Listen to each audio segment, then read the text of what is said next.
All right, what we looking like? We live. It's just me waiting for my co-hosts and stuff to come.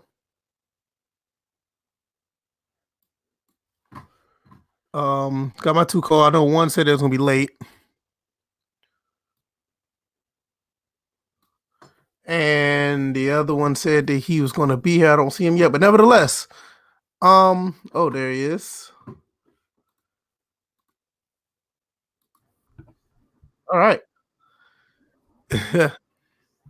Hello. What's going on, DJ? Yeah, Nothing much. We're already up and running. 7:31, so I already hit the button to go live. I know Bill's already said it's gonna be late, so it's all good. Ravens Nation's already here. What's going on with you? Nothing much. It's funny because I've been starting some meditation this week, and I just woke up from one just a few moments ago, so that probably explains why I was late in arriving, but it was a good one. I'm at peace. No, you good. No worries. Whatever I'm not saying that just to explain and get approval from anybody. I'm just saying that that's a good trend. Well, not to be late. It's a good trend to start, getting on if you're that type of person that likes to, try to relax after a stressful day and stuff like that. So meditation is always good. Right. I mean, I'm not saying it in a way that approve or whatever. I mean, it doesn't matter. I mean, I already know he's going to be here, so I'm not even worried about that. Nevertheless, this is episode 105 of the First Framerates podcast. Myself, VF Baller. Got DJ81 here. Bill's Fourth is our other co-host. He will be here shortly. Just another episode chugging right along. Headed to the end of the year. I'll probably maybe do one, maybe two more episodes beforehand. And we're just gonna keep going. So outside of that, I mean, I think you did a part of your intro already, DJ. So I mean, if you got anything to add on to that, that'll work. But if not, it's cool. Oh yeah, just a PSA. Don't become a fanboy or a corporate slave to any of these pieces of plastic out here. Don't let your favorite YouTuber tell you that you should be defending your preferred piece of plastic. Yeah, I mean, with the new thing with the Xbox One, Xbox Series X, which technically the console is actually called just Xbox. Series X is just to add on to other consoles that's going to come out the particular generation, but we'll get into that. Nevertheless, what I was saying was, with this new Xbox out, a lot of people are coming out in the woodworks are just absolutely, just going crazy like nothing. They haven't learned anything from last generation, but like I said, we'll get into that. As for me, my birthday was 3 days ago. I did a lot of things for my birthday. Got some things for my birthday. Really, it was a really fun and enjoyable birthday. Didn't you get a new graphics card or something? You said you got your hands on something. Yeah, I got a new graphics card. I got the best AMD graphics card out right now. So basically what you're saying is you already have the Series X in your house. Pretty much. That's all. I was trying to figure that out. Yeah, pretty much. I got the 5700 XT, which is an amazing card. This card is really good. It's really bulky and it's big, but it fits in my case, but it works just fine. I also got the I ended up getting what phone is this? The Samsung Galaxy S10 Plus. So I got that as well. And I got a few other things for my birthday. So it's been a phenomenal birthday. Just shout out to the family and everybody else who looked out, people at my job. It's just been phenomenal. This week has been great. I will dwell on to that in a later video going towards the end of the year because there's much more I want to talk into that. But nevertheless, Bills is not here for the picks yet. So I guess we'll wait for him to come. He already told me that he's going to be late. Mm-hmm. As far as we're going to get into the topics, one thing I want to address is my streaming schedule. And a lot of people may, think this is funny, but when you are married, this is a really serious topic. I really want to stream because I enjoy it. I don't want to do it for a job. I don't want to do it for anything else. Donations or whatever, things that are passed on is all because of just, the love for what I do. I don't want to make this a career or anything like that. Now, the podcast is a different story, but as far as me streaming, I don't see myself doing that. But nevertheless, I'm going to be streaming on Tuesdays. That's going to be the podcast. Wednesdays, I'm going to be doing one of my dynasties on NCAA 08. Thursday, back doing the podcast. Friday, I will be streaming again with Madden 08. The reason why I picked those two games is because not only that I think these are great football games, I can actually run through the draft classes, and the people who are following the streams can actually see certain players who've gone through the NCAA 08 game be imported over to Madden, and you can continuously watch their career on Twitch. So, and I'm going to take clips from the Twitch live stream and I'm going to put them on YouTube since I'm not afraid of copper no more. So we're going to do that. Saturdays is going to be a free-for-all stream where I'm definitely just going to pick any game out of my collection or whatever anybody asks what they want to see me play. It could be anything from my regular Nintendo all the way up to the current generation. So that's what I want to do with that. The gaming streams are going to be 9 p.m. That's going to be a perfect time for that because my son will be in the bed. My wife is okay with it because she'll be asleep by then. And I won't have to interrupt any time with the family. And the podcast obviously is going to still be 7:30 Monday through Thursday. Now, Sunday and Monday, that's going to be strictly time for the family. That's what I'm going to be doing there. So check me out on Twitch. The link is down in the description. I will be doing live streams there pretty much 5 days out of the week. But I got it where it's going to be beneficial not only to me, everybody who watches, people who want to support, and my family as well. Because like I said, at the end of the day, I want to do this to where I'm actually enjoying it. Because there's a lot of people who do Twitch. There's a lot of people who do YouTube are very miserable people. You will never see it because they put on a smiling face for you when they put the upload button or when they hit the live stream button. And sometimes it creeps through. You can tell if you're really paying attention to your favorite, creator. But I don't want this hobby to be a job. I would like the podcast to be a job because to me, I don't feel like it's a job. It's just me running my mouth. But as far as gaming, I don't want to make that a job to where I have to do something and I may not enjoy it. So very important right there. Just click the link and you can follow me there and we can help the Twitch channel grow. Like I said, I talked it over with my wife. She's cool with it. And like I said, it's all going to be for fun and games. Like it's PayPal donations over there, totally optional. Do not care if you don't, donate. I don't care. And we're just going to roll with that. Anything you got else before we get into the topics, DJ? Nah, that'll probably come I think when we get to the Cleveland, not necessarily Cleveland Browns, but when we talk about the NFL a little bit, I have my gripe with the all 100. In particular, the wide receiver list. Yeah, I remember you were talking about that. And it's funny because it's not just the one that I've been talking about. It's the other that is kind of a crime. It's definitely a crime that they left this person off the finalist list. It's funny because I don't even care if they make the main team. Just be considered. That's all I'm saying. Right. We'll talk about that later. Okay. Definitely the Xbox Series X. Well, it's actually called the Xbox. I mean, but it's actually just called Xbox. But that was the new console was revealed at the Game Awards this past week, and it left a lot of people confused with the title. The specs, I'm gonna hit that in a second, are as follows. Well, we don't have the specs, we just know what it's gonna be. They said it is 8 times more powerful than the Xbox. Now, this is the vanilla Xbox, the VCR looking Xbox, not the Xbox One X. Is 8 times more powerful than the original Xbox One. And it's 2 times more powerful. I think he said it's 2 or 4 times more powerful. And I think it's 2 times more powerful than the Xbox One X.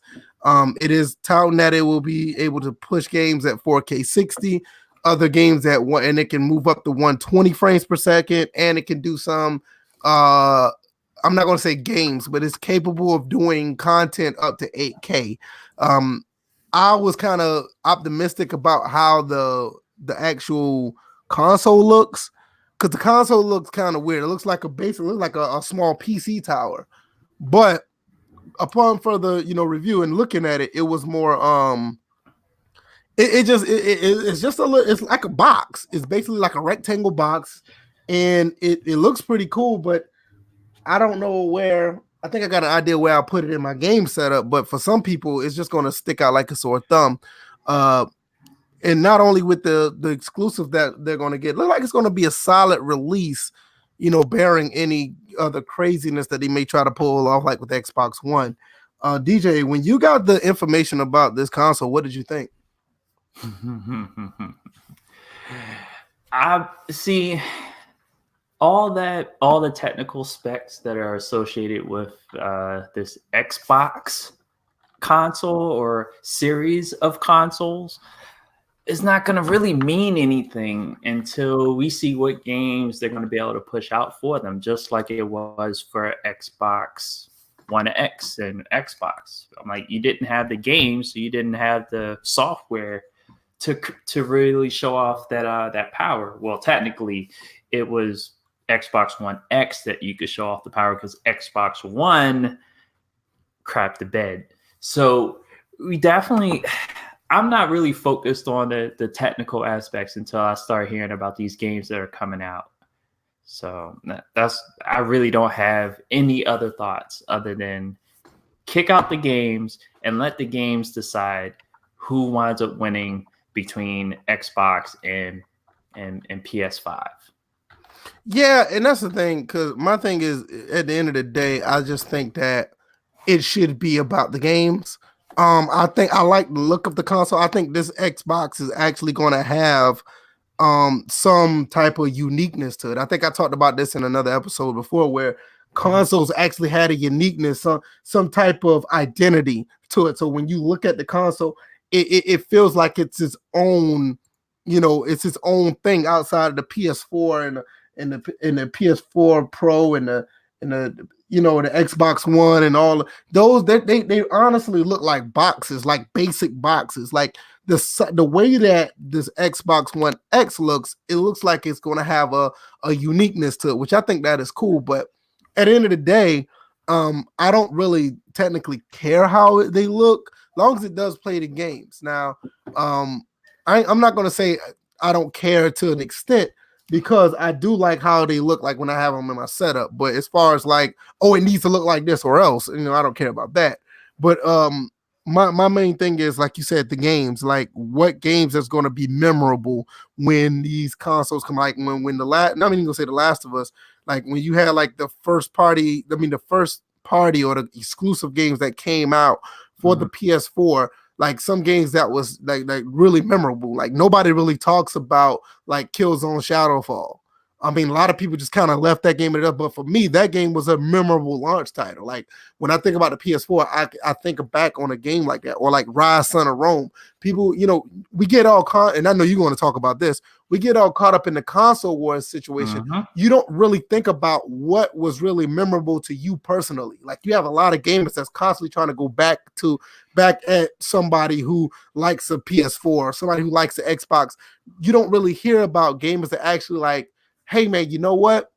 I don't care what nobody says, but when that came out, that was pretty cool. When Drive Club came out, I like that. That made me, have some type of appreciation for that console. Or like when Forza 5 came out, or something like that. Nobody really talks about that. Like when we talked about consoles in the past, like you love the fact when Twisted Metal finally came out on PS3, or you had like other games that's on Xbox 360 that actually came out on the console that made you like, this is going to set the tone of how I'm going to enjoy this console for the next 5 or 6 years. And that's a shame, because you don't have, I ain't gonna say you don't have it, because if you're really comfortable with yourself and your gaming, you have that moment. But this generation was so killed off by toxic behavior with console wars, and it's starting already, and we don't even know what the Xbox One series can actually do. So I mean, what are your thoughts about that side of the consoles in general? Like, is uniqueness, is likeness, or you actually be able to enjoy, the actual games that come with the games, or with the console.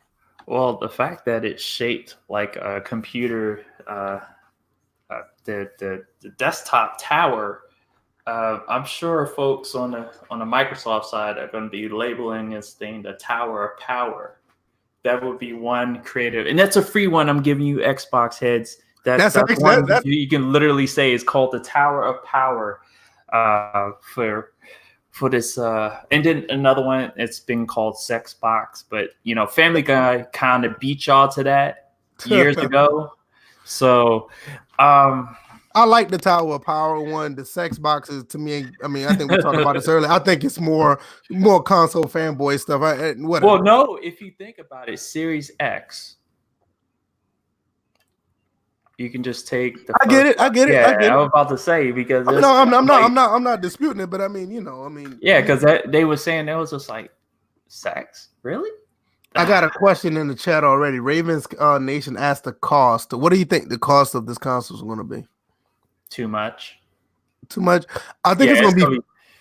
I think it's going to be $549. I think they're going to push it to $549. I don't think it's going to hit the 600 mark. 600 is a death sentence. Well, you also got to think about the fact that it's a series, so it's being released like the cell phone. So you're going to have the cheapest version, probably going to around like $299, to the most expensive version, which is the one they're showing right out the gate. That could be, I would say that would be $600. You know what? I don't think this is going to be the most powerful console out of this series. I don't think it is. No, I think they showed their best hand. You think so? Yeah, I think they did. Because they're talking about 2 other tiers. Yeah, they're talking about 2 other tiers that's going to be lower. There's going to be a mid, and there's going to be the one that you said that's going to be like $200 something. And if they do what they did with last gen, where they had a refresh, then of course by default that refresh. But they said the refresh was going to be on the mid-level one, so I'm like, that's what I'm hearing. I don't have any sources, because apparently people are going around saying they have sources, that's another thing. I'm just purely speculating and guessing based off what happened last generation. So that's my source, in other words. So I honestly think that they're going to I think they're pulling the wool over us. I really think that they're going to try to go ahead and say this is the most powerful one. They're going to give us the mid-level one and the lower tier one. Mm-hmm. The lower tier one, I don't think the lower tier one is going to have a disk drive. But but also I had to add this in. You also have to look at the fact that this. I'm like, not that this is just a cell phone type way of distributing the Xbox. This is also what was done with I actually am a recipient of one of those type of PC type consoles. Remember the Alienware Alpha had 3 levels, had the i3, i5, and i7. i7, right? So you got to look at that, because the PC was trying to make it more console people friendly, right? So the Xbox, Microsoft not the first to do it in this manner, but I think it's a good thing to do. It makes I think it's very consumer friendly if you think about it. Oh yeah, because if you have the money, you can afford the best, and that's the way it should be. If you have the money, then you can buy the best that's out there. If you're a cheapskate, and there's nothing wrong with that, or on a budget or what have you, then go for the lower model. Or you can go on QVC, where I have all these packages and you just pay monthly, and you can just, shortcut your way to get the most powerful other console series. So it's whatever. Hey, I'm gonna tell you right now, there's no shame in going to QVC. I'll just leave it at that. Yeah, because the thing about QVC is that they normally give you the package. They never give you like the console by itself. So you are gonna pay more because you're getting a game or 2 along with that. Yeah, sometimes you get a game. Sometimes you may get like extra accessories, and probably you may get like 3 to 6 months of Xbox Live as well, or something like that.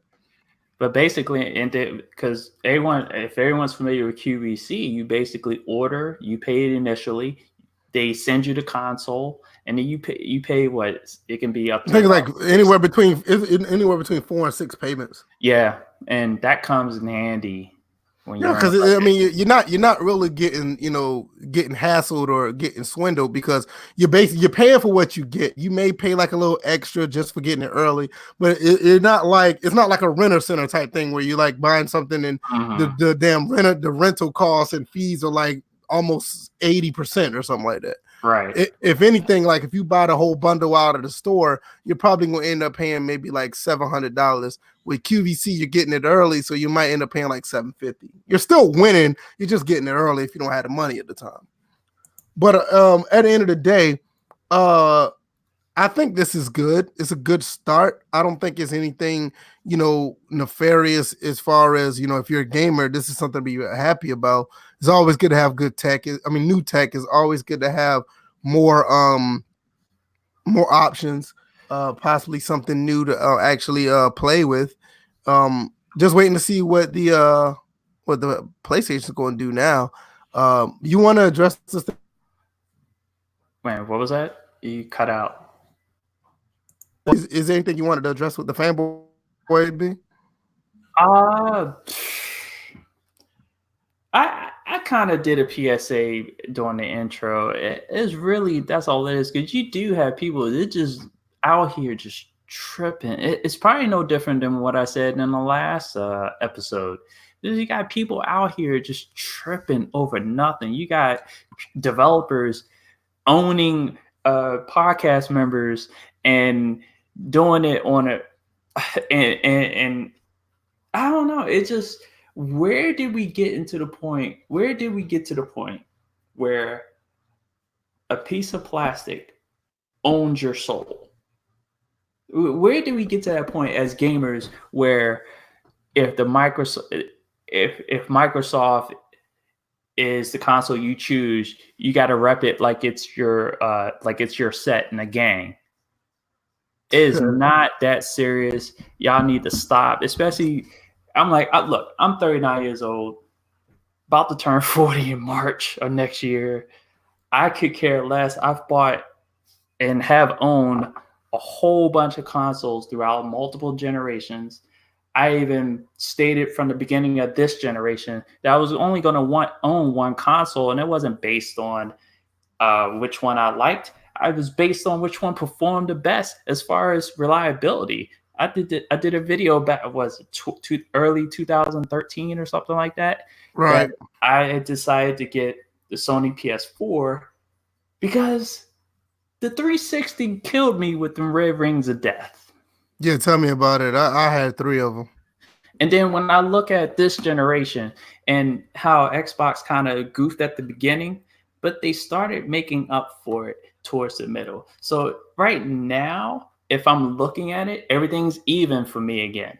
So I can go either way. I can go Microsoft and be back on Xbox Live or whatever, or I could stick with Sony. It really doesn't matter to me. I'm like, for me, I'm there for the games. Obviously, there are more games on PS4.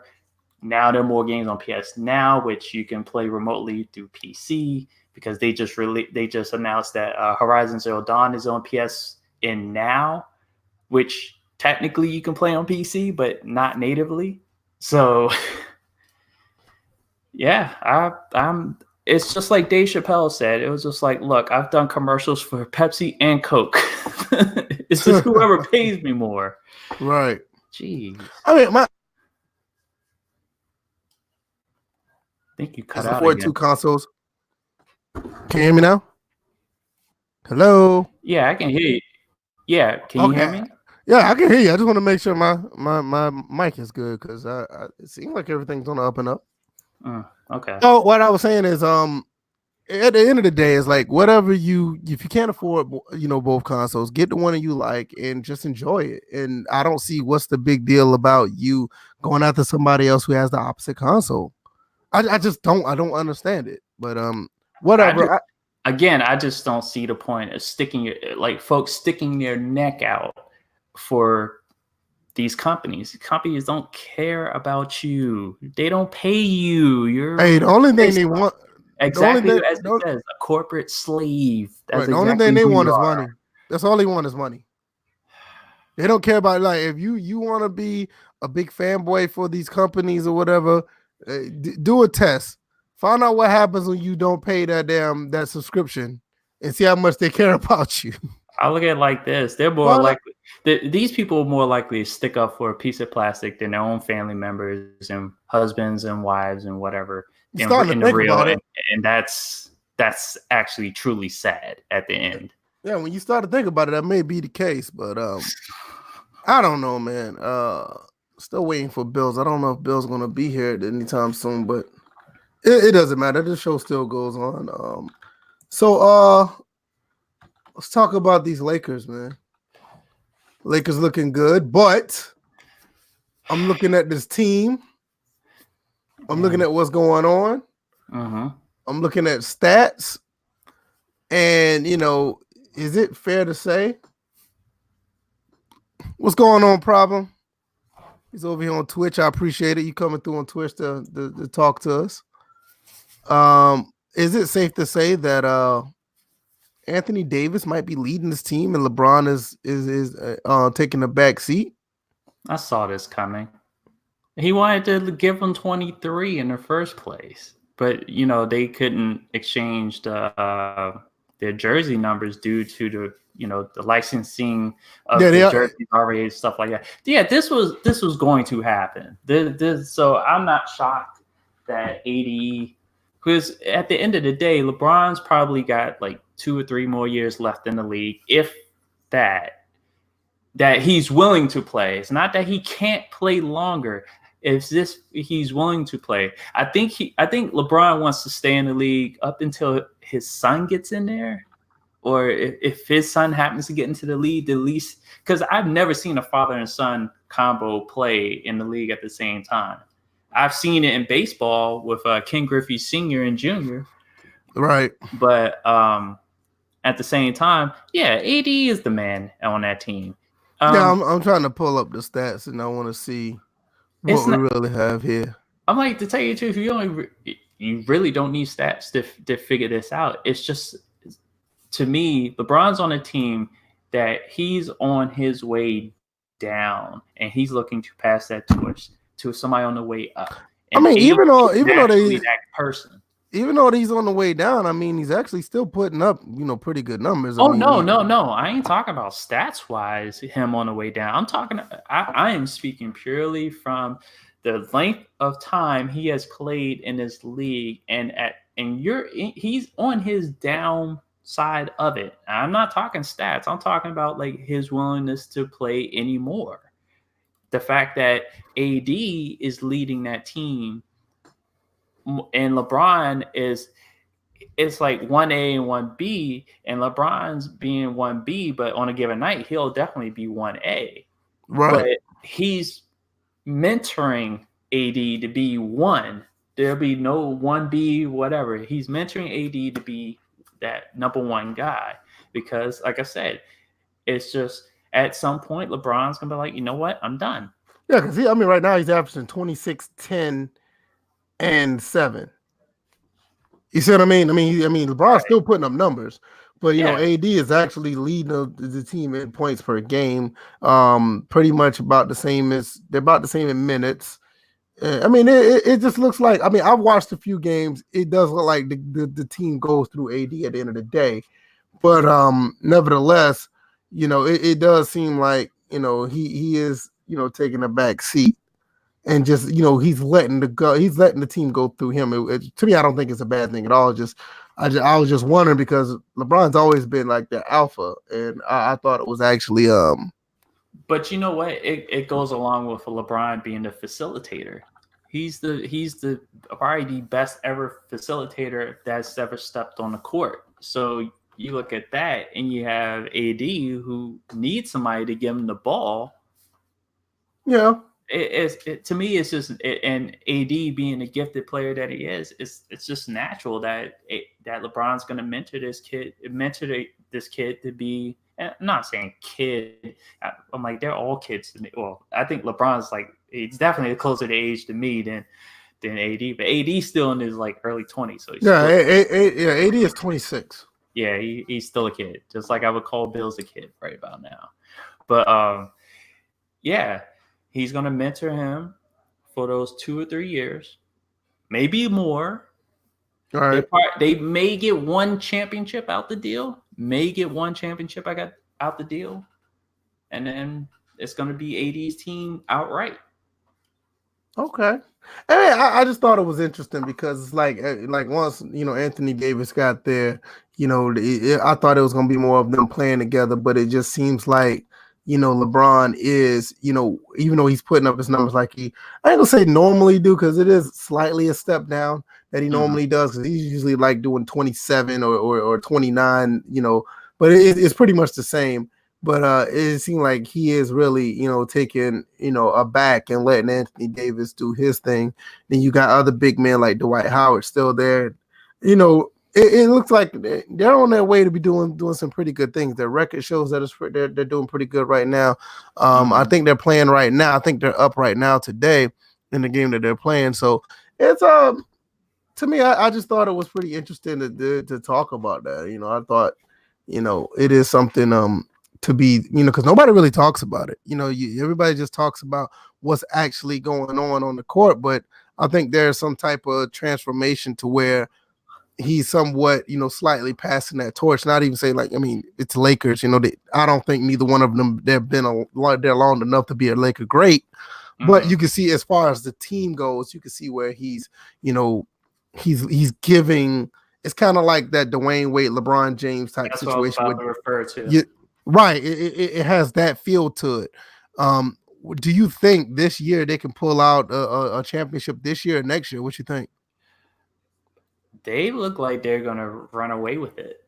This year? I think they can run away with it because I'm like, there are strong teams in the West. There's really nobody in the East that will contend with anybody on the West. The East has not been impressive. I don't care that Milwaukee has the record that they have. It's just that I'm just not impressed with anybody on the East right now. So LA definitely looks like they can run with it this year. Yeah, they look. I mean, I could say the same thing. It looks like they're going to be able to push the envelope to pretty much run over any team in the West. The East may give them some problems. I see the 76ers, they can possibly do it. Also, the Bucks, they may, but I think the Bucks will probably end up getting swept against this team.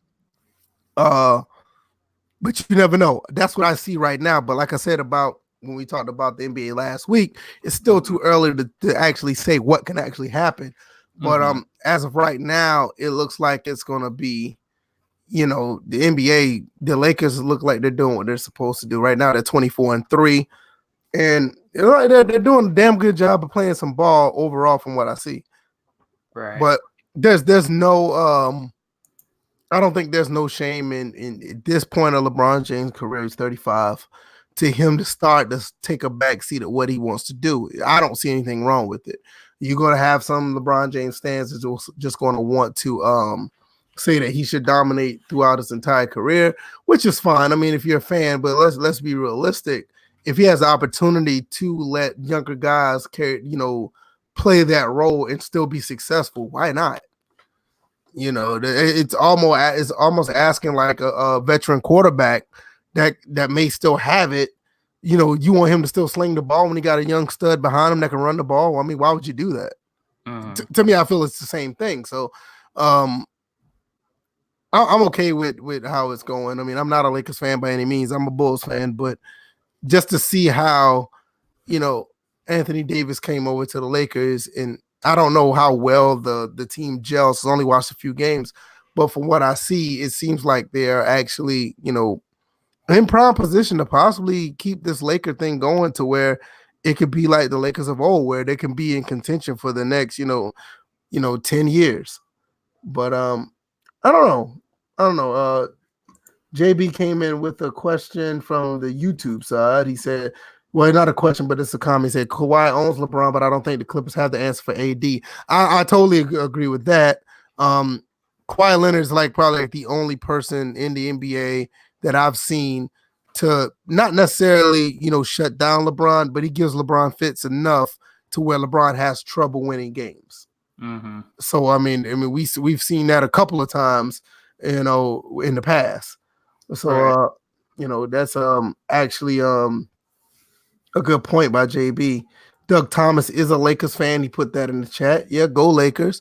Mm-hmm. I would say I don't have an issue with any NBA team. My Bulls are just struggling right now. I'm still waiting for them to do something. They have talent. They're just too young. Yeah, and the Wizards right now they're definitely in rebuild mode. So I would say this is year one. But it's nice that Bertans is the player that I didn't expect him to be. Right. That man gunning like there's no tomorrow. So I definitely like that. Right. I mean, for the Lakers, it's been long. I guess by Lakers standards, yes, because the Lakers hasn't won a championship since 2009. Think so, yeah. Yeah, they won against the Celtics that year. Yeah, because it was like the revenge series. Because the Celtics had won it the previous year. Right. And I think what it was that let's see, because the Lakers had who the Lakers had, because remember they didn't have anybody contend with Kendrick Perkins in that 2008 series. And then Powell just got manhandled. Yeah. And then the next year they had it wasn't Powell that they had I forgot the kid. Was it Bynum? Bynum? Yeah, it was Bynum. Yeah, when they had Bynum to contend with Perkins, and then Perkins was just done after that. Right. That went to 7 games, didn't it? Yes, it did go 7 games. Okay. I'm surprised nobody talks about that as being a classic or whatever. Yeah, nevertheless, I mean, you got LBJ, you got Anthony Davis, you got a couple other pretty decent players on that team right now. Look like Lakers are back in full form as far as what they used to be. I mean, right now they're at the top of the Western Conference. Mm-hmm. Like you said, you got these guys passing the torch to LeBron's passing the torch in some sense. It's going to be interesting. I don't see that it's like a super team situation. I think you just got 2 good players. You still got other teams that got that same type of mentality. Yeah, this league is actually advertising the fact that there are dynamic duos all over the league. Right. I mean, even there's no super team in that league. None. Right. And it's a good thing because we've been dealing with super teams in the NBA for what, maybe last 7 years, probably longer than that. What, 2011? So yeah, it's been almost 10 years, so it's looking good. So JB says the next super team is going to be the Knicks. He's kidding himself. Nobody wants to go to the Knicks, man. It's like super trash team. Yeah, there you go. Right. And the thing is, they have so much historic background behind them. You would think people would want to go there to play, but like you said, it's the owner, and you got other situations where it's definitely the owner. Like the owner, mismanagement, not just from the owner. I hate to say it, but like Phil Jackson put a dent in that team's reputation, forcing an offense. And, I like that. I like the triangle when he was trying to instill it. The fact that he tried to force it upon people who didn't know anything about the triangle to try to coach. It was like, I can understand like when Carmelo and them were trying to run the triangle.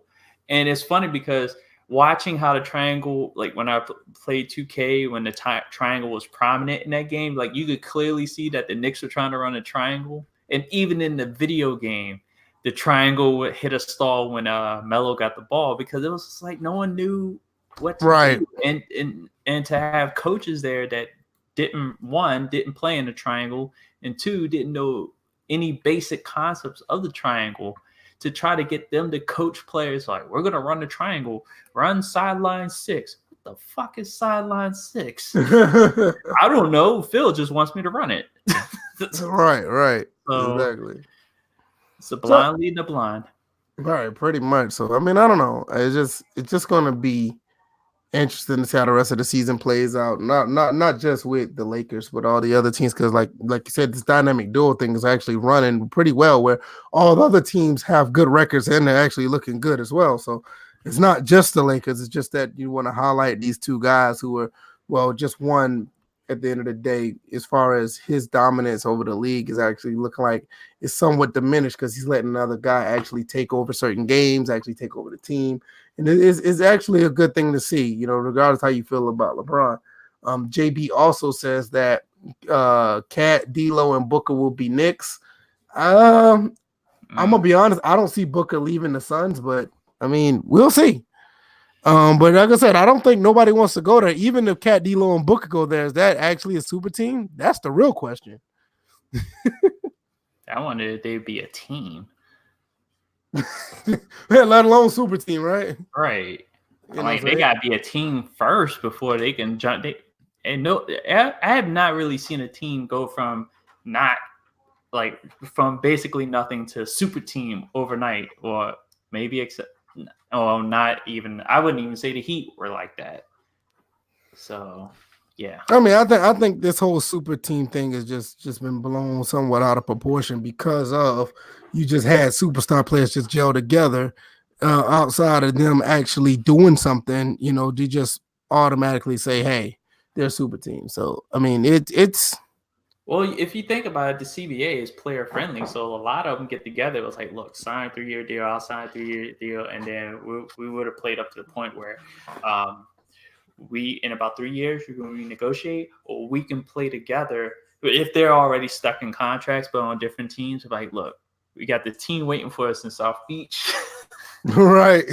Because I still remember the recruiting photo with Bosch and Wade with that missing, that missing seat, and it was LeBron. And then you had the decision. Right. Well, I'm glad that doesn't happen anymore. Because I'm gonna be honest. I think at this point, I don't think the NFL. NFL. I don't think the NBA would let that happen again because it was at the end of the day, it was a blunder. Fiasco. Yeah, it was a blunder on the league overall. It garnered more attention to the league, but I don't think they want that kind of attention where one player does something like that and grandstand over the whole league and make it turned into a circus at the end of the day. It wasn't a good look at the end of the day. So I don't see that happening. Before we go to the Cleveland Browns, you want to talk about this NFL 100, and also you guys, if you got any questions, put them in the chat. We're doing Q&A as well. So if you have any questions about anything, let us know. So you want to go into your little situation about the NFL 100? Right now I'm pulling up the roster. I'm just specifically talking about the wide receivers here that were revealed. If you send me the link, I can put it on the screen so everybody can see. See, that's the thing.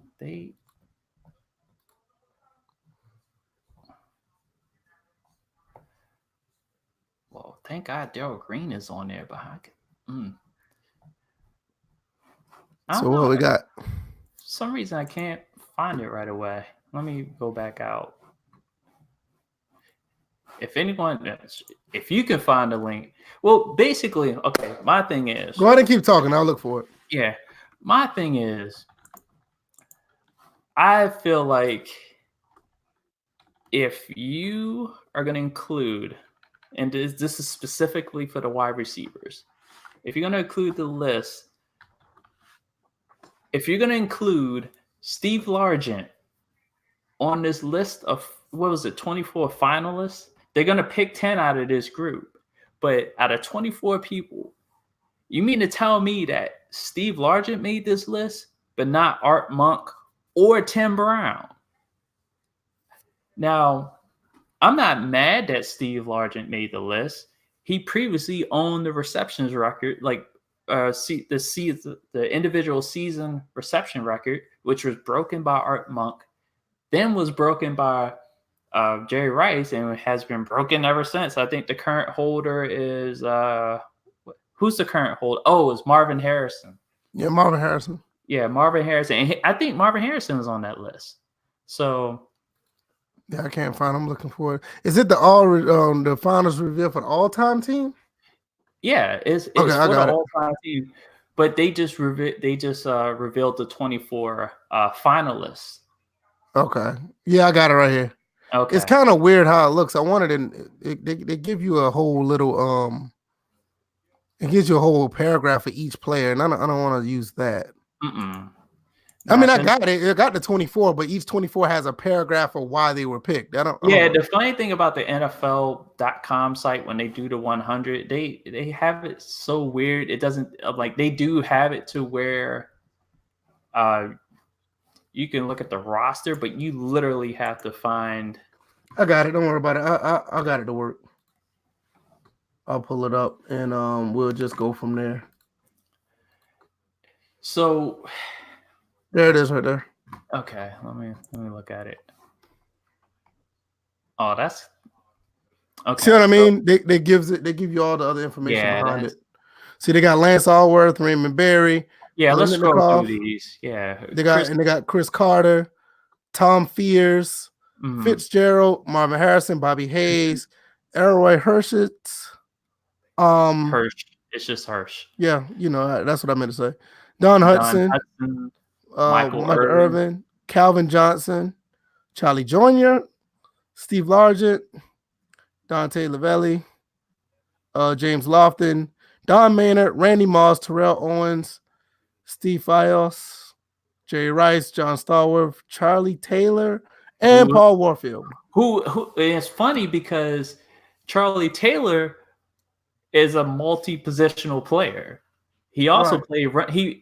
As you can read, it says he began his career as a running back. They summarized it. It shifted to receiver in his third season, and he actually made the 8 Pro Bowls and 2 of them as a running back. So he was actually a pretty good running back as well. Now the slight against Art Monk, because I'm gonna be realistic. The slight against Art Monk, which they said they used against him in getting him into the Hall of Fame, because he didn't. I think Bills maybe. Yep, he's there. Okay.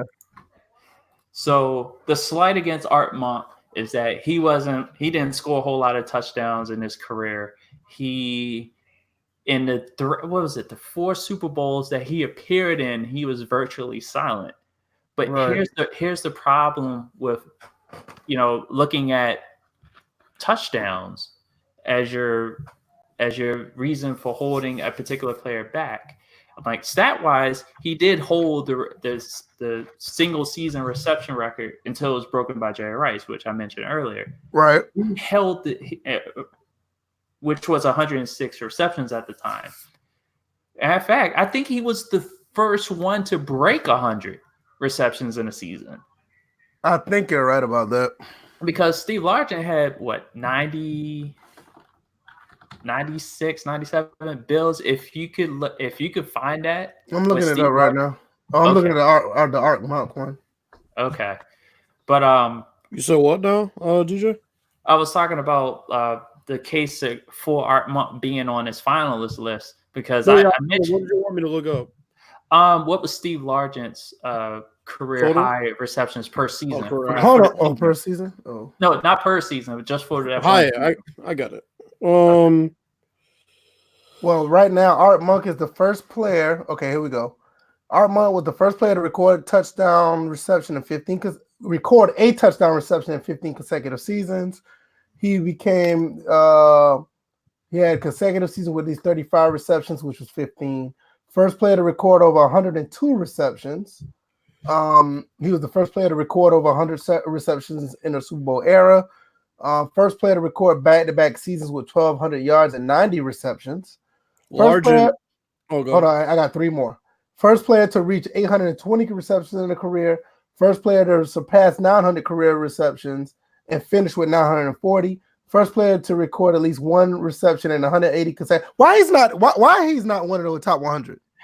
I mean, at first I know you was talking about this earlier, and I kind of brushed it off in the DM. But I'm serious now. I'm looking at this stuff. This dude's stats. Yeah, this is some bullshit. Well, here's what makes it worse.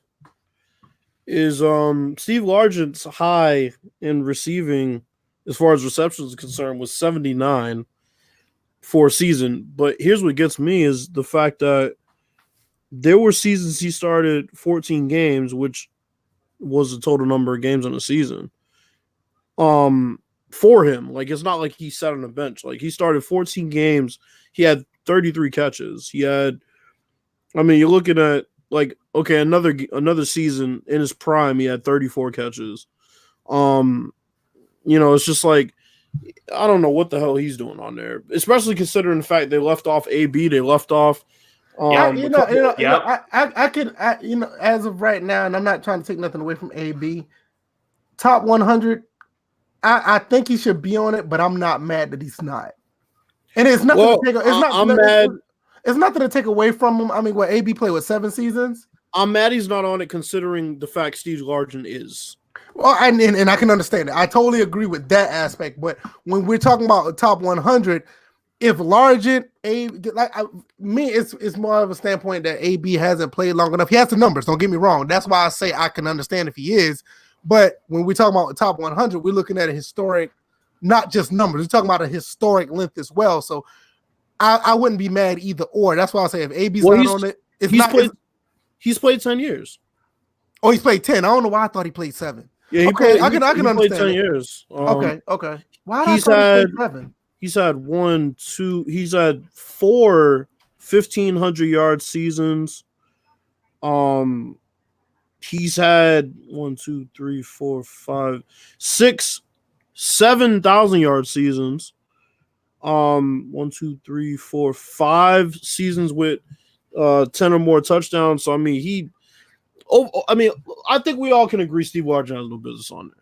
I can understand that, and like I said, still with AB, yeah, I can see why not. But I think he has the resume to be on it. I get it. My theory is, I think what they were trying to do, and they missed the mark, was they were trying to hit every era. Yeah. But the issue with that is that what you're doing is you're kind of sacrificing the integrity of the list, because if you're picking the best of the best, you can't just bow down to a guy like Elroy Hirsch and say, oh, well, back in Elroy Hirsch's day, they weren't passing the ball. Okay, well then, I'm sorry, but you have to take guys that could transcend era, and Elroy Hirsch didn't transcend era. Steve Largent obviously didn't transcend era. Even Charlie Joyner, Pete Pios, I would have an issue with them being on there. Charlie Taylor, fine. Paul Warfield, definitely. Don Maynard, yes. James Lofton, obviously. But there's a couple. Tom Fears is another one. It's like, really? I get it, but come on. I mean, it's just kind of ridiculous to me. And then when you talk about, I don't know, man. I don't know, man. I'm looking at Largent. I'm not saying that.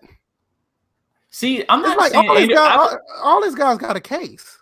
I would say he has the least amount, though, considering the fact that Art Monk's not on there. I mean, hell, we could look up Julio Jones's stats. Right, that's true. And like I said, I think the few guys, I think at least about 4 guys that we just named, Tim Brown, Julio, AB, Art Monk got snuffed. Tim Brown's not on there either. No, he's not. Hell, you could over what you would call it, Steve Largent. Give me Reggie Wayne over Steve Largent. Yeah, it's so many guys on here that you can enter and take out. It's like I'm not saying that I'm not saying that the list is 100% wrong, but there's some people that obviously just should not be on here. But you can make the case for the people who are on, like you said, Art Monk, AB, like the 4 we just named. I feel that they should be on here over some of these guys, but the guys that we're talking about over, they have numbers to say, okay, I see it, but obviously we know those other 4 guys are better. So NA says Largent played in a more physical era. Stats today offensively are inflated. So did Art Brown. First off, so did Art Monk. Secondly, the physicality has been replaced by more difficult schemes for receivers to get open in. So you can't even sit and talk about this physical era. I hate when people do that. It's just like in the NBA when they try to downplay a lot of the guys these days. It's like, no, the difference is the physicality has been replaced with the evolution of the game as far as schemes are concerned. It's not any more easy to get open, especially considering a lot of these receivers are facing a lot more athletic corners than they were back then, and athletic safeties. Yeah. So it's like this shit. It's like give and take. It's give and take with it. And I think really at the end of the day, when you look at this, we can still lean on those four guys, and you can even put Reggie Wayne in there as another person that that could be the 4A as far instead of just 5, just because he's like right there with the rest of them. These you can replace those with some guys on here, and it will be right. Hold on a second. Ravens Nation asked. I'll get to that in a second. Hold on, I got you. But I just think that when you look at some of these guys' background, even though that we all know that the 5 that we named are pretty much better receivers based on the era and athletic ability of what they can do. They have numbers. These receivers have numbers, whereas from a numbers game, I see why they're on there. But from the eye test, we clearly can see that these other guys should be on there. As well as stats as well. And plus, at the same time, when you think about with Jerry Rice being on the list, but not Art Monk, well, not so much Tim Brown, but with Rice and Monk, those were 2 of the bigger receivers. Of course, you had other receivers that got like Randy Moss at 6'4" and stuff like that. But this is where the receiver position started getting bigger. Like they weren't just tight ends anymore. Yeah, I mean that's when you start seeing the 6'2", 6'3" receiver. Right. Mm-hmm. I mean, we wasn't even talking about 6'4" back then or 6'5" receiver. Right. It was just the 6'2", 6'3" receiver was like something to behold back then. Yeah. Like I said, I don't have a big problem with what they have, but clearly Art Monk, Tim Brown easily should have been on top 100. I mean, they should be on this list. And when you look at more modern guys, like we said with the Julio or AB, it's like they could easily be fitting on here as well. But I think more the Art Monk and the Tim Brown, that's criminal. I think it is. But I said, when you look at the list, it's like I see it, but it's still bullshit. Well, let me answer Ravens Nation. Yeah, go ahead. Evolution of schemes, how? Because today's coaching is some of the worst coaches of all time. Okay, wait a minute. Okay, but here's my thing. It's not about the coaches that are in the league now as far as the head coaches. I don't care about them. When you talk about nickel, how many teams were running nickel back in the 80s? How many teams were running nickel back in the fucking 60s, 70s? Not many teams. So the schemes, I mean, people's mind were blown when Bill Belichick. Come on, man. When Bill Belichick introduced the dime defense in a fucking Super Bowl in the 80s, and people's minds were blown. Are we really going to sit here and act like schemes aren't a lot harder to digest for these receivers, especially when you start talking about all the zones and where the pressure's coming from, and then who these receivers are being passed off to in zone? It's way more difficult. I don't know why y'all would even say that. I hate Doug Thomas, man. I hate him for that. Why he had to bring it? He brought up Andre Reed because that's another person you can talk about. Yeah. Oh man, I hate that. But see, that's what I'm saying. It's like, and then also, what about Mark? What about what was it? Mark Clayton and Duper from the Miami Dolphins? Mark Clayton. The fact that they had Dan Marino, which I wonder when they revealed the quarterback. Had they revealed the quarterbacks yet? I don't think so. I'm looking at the whole team right now. I have the site up. I was going to ask y'all a couple questions about that because I kind of see some questionable omissions here. Jump to a few real quick. That's actually kind of egregious. So, okay, I'm looking at the running backs. So the running backs, they have Jim Brown, Earl Campbell, Earl Dutch Clark, he played back in the leather helmet days. Eric Dickerson, Lenny Moore, Marion Motley, which is one that I didn't think they would put on there. He's pretty good. Walter Payton, Barry Sanders, Gale Sayers, and O.J. Simpson. And Emmett Smith and Steve Van Buren. So as far as the running backs, there's nobody I really see that's missing. Yeah, I don't have a problem with that. But then I go to the even Kirk Cousins got snubbed from the Pro Bowl. Damn. Even the linebackers, you got Chuck Bignerick, you got Bobby Bell, you got Derek Brooks, you got Butkus, Jack Ham, Ted Hendricks, Jack Lambert, Willie Lanier. I would like to see Jim Schmidt in there somewhere. From the Lions way back in the day. I like to see the one from the Browns. From the Giants. What was his name? Freak. I forgot his name, but I like to see him in there. But I mean, overall, okay, Smith is in there. Junior Seau and LT. So, not bad. But then I got to the defensive ends. I have a question. This isn't so much an issue. I have a question. Now, do you think J.J. Watt should have got consideration with this? No. Too early. He kind of almost got like the AB treatment, but on top of that, you have a lot of guys that played that position around that time that did way more transcendent things. I think J.J. Watt is just right along with everybody else.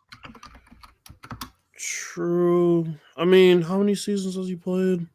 J.J. Watt had played the same amount of time as Ndamukong Suh. I mean, come out at the same time? Dude almost has 100 sacks. Right? He's played, 9 seasons? Let me look. Where's this list? Send me the link. I just typed in NFL 100. I'll send you the link. Oh, don't worry about it. I got it. Go ahead. Keep looking. I got you. J.J. Watt's played. They don't tell me the number. Fucking 1, 2, 3, 4, 5, 6. He played about 10 seasons too. Okay. I think he's going to be the victim of AB treatment, and I think he's going to get it a lot more because, like I said, you got guys that played that position, and they're more prominent at their role. Like with receivers, there was a time with receivers where they weren't as dominant, but you see the numbers. But you can see that these guys that played on the defensive line was just dominant throughout their entire time. I mean, there was no transcendent. It was like you're either dominant or you're not. I like the cornerbacks list. I'm gonna get to that in a second. So I'm looking at it now. Scrolling here. DNs are fine. I was just gonna bring up Okay, I'm looking at JJ Watt was definitely I'm gonna share this so everybody can see it. Then we got defensive tackle. You got Junius. Hold on, let me get the screen up first. Defensive tackle. Okay. Bob Lilly, that's a really good one. Yeah. John Randall's a bit surprising. Yeah, that's not a bad pick though. For defensive tackle, I'm trying to think of other defensive tackles that they might have. That's what I'm saying. Like, who could you really? I wouldn't say to take anybody off. I'm just trying to think if there's anybody that they might have. See, here's the thing. Out of this list, is this the final selection? Those are the finalists. So some of them they've done the finalists, and then they picked those. So those are the final guys because I think they had like I'm about to say. Yeah. So certain positions they already have the final guys. They haven't even gotten a receiver yet. Yeah, because they have 24. Because like you saw on that list, there's 24 receivers. But yeah. So all the ones in yellow they've already picked. Yeah, all the ones in yellow. Done. They're the ones already done. Cornerback. I got the cornerbacks up now. I mean, goddamn. I mean, that's perfect. I think. Yeah, that's. I can't think of anybody else, honestly. Charles Woodson, any consideration? Yeah, Charles Woodson definitely in consideration. Champ Bailey. Champ Bailey. Champ Bailey. Those two are definitely in consideration, but I'm not mad at this list at all. This is a really good list. I mean, yeah, Mike Haynes and Willie Brown, they played on the same team too. Mel Blount obviously got to stay. Darryl Green got to stay. Yeah, I don't see nobody. Take off. There's no one you could take off. If anything, I would extend it. How many are they doing for each one? 1, 2. They're doing 7 for each one. They're like doing 7 now.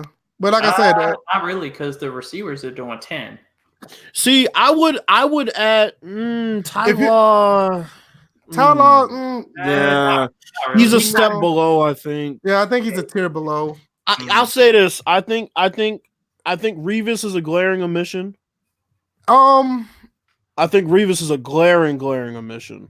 Overall, I don't 100. Hell yeah, gotta be. Mm-hmm. He dominated the league for what 4 years straight. 4. That's what I'm saying. I'm saying but he played well for 7, but he dominated for 4. These guys played well for about 7. Dion obviously was great his whole career. Mel Blount, same thing. Rob Woods, the same thing. But a lot of these guys, like the guys in the middle, Dick Knight, Train Lane, Mike Haynes, Willie Brown. They all had peaks, and they kind of, I think Revis is slightly, and I'm talking about very slightly below this list. I think it's like very slightly. Like you're talking about. I'm taking Mike Haynes out, and I'm putting Revis in there. Okay. That's what I would do. I got you, but I think with this list, I think he's slightly below, and that's really, really, really slight. Because I mean, not only that, not the fact that he was dominant. Revis played the position the right way. He didn't do, and that's not to take a slight at Dion. He didn't do what Dion did. Dion baited a lot of his interceptions. Dion did a lot of things because of his speed. He had the technique, but he did a lot of things because of his speed, and that's why he's one of the best to do it, because he wasn't that much of a technician. He did a lot of that stuff because he was just naturally gifted. And I think that's why Revis is going to get a lot of punishment. Right, but that's the thing. But Revis did it off technique, like he really did. You know what I'm saying? That's why I say that. I get it. Well, and then think about this too. All these guys on this list have multiple Super Bowls, I think. I think so. Yeah. Revis only has one. Actually, Rob Woodson might not have one, but everybody at the top has at least two. Rod got one. Rod got one with the Ravens, didn't he? Shit, he was on the Ravens. Okay, yeah. So he got one on the Ravens. He was on the Ravens. Yeah, I think he was a safety at that point. Yeah, he was a safety at that point. 2000 Ravens. But Revis only got one, so it's kind of like you can't really think about what he's done in big games because he hasn't played in like. See, that's the thing. I'm not even when it comes to this position because I played this. It's about what you do against the person across the scrimmage. You know what I'm saying? And he did it the right. Now I'm not taking nothing away from him as far as him being on this list. Like I said, I think he's slightly under because of just look who you got in front of you now. It's like it's very hard to, like you say, you want to take Mike Haynes off, but I'll take Mike Haynes off. You know what I'm saying? But is it really criminal to do so? No, but it's hard to take him off regardless. Either way. Now, if you're talking about taking somebody else off, then you're gonna get muted. But you know what I'm saying? but I mean, with everybody, but with Mike Haynes, I can see that. I can see that. Yeah. Let's look at some of the comments real quick. Doug Thomas says Richard Dent was a beast. I agree. Ravens, they said Mike Haynes and Deion Sanders, two of the best cornerbacks ever. I ain't gonna say that's debatable, but that's hard to take down. That's a hard comment to take down. I don't know. I kind of thought Darrell Green was a better corner than Deion. Oh, well, you're a Redskins fan. So. No, because did Deion ever race Darrell Green in a race? I ain't gonna lie, Darrell Green was fast. He was fast. That is true. Was multiple time fastest man in the NFL. I didn't see Deion trying to, take up that challenge. Okay, so Deion, and the thing about Darrell Green, his main counterpart that he went up against was Michael Irvin.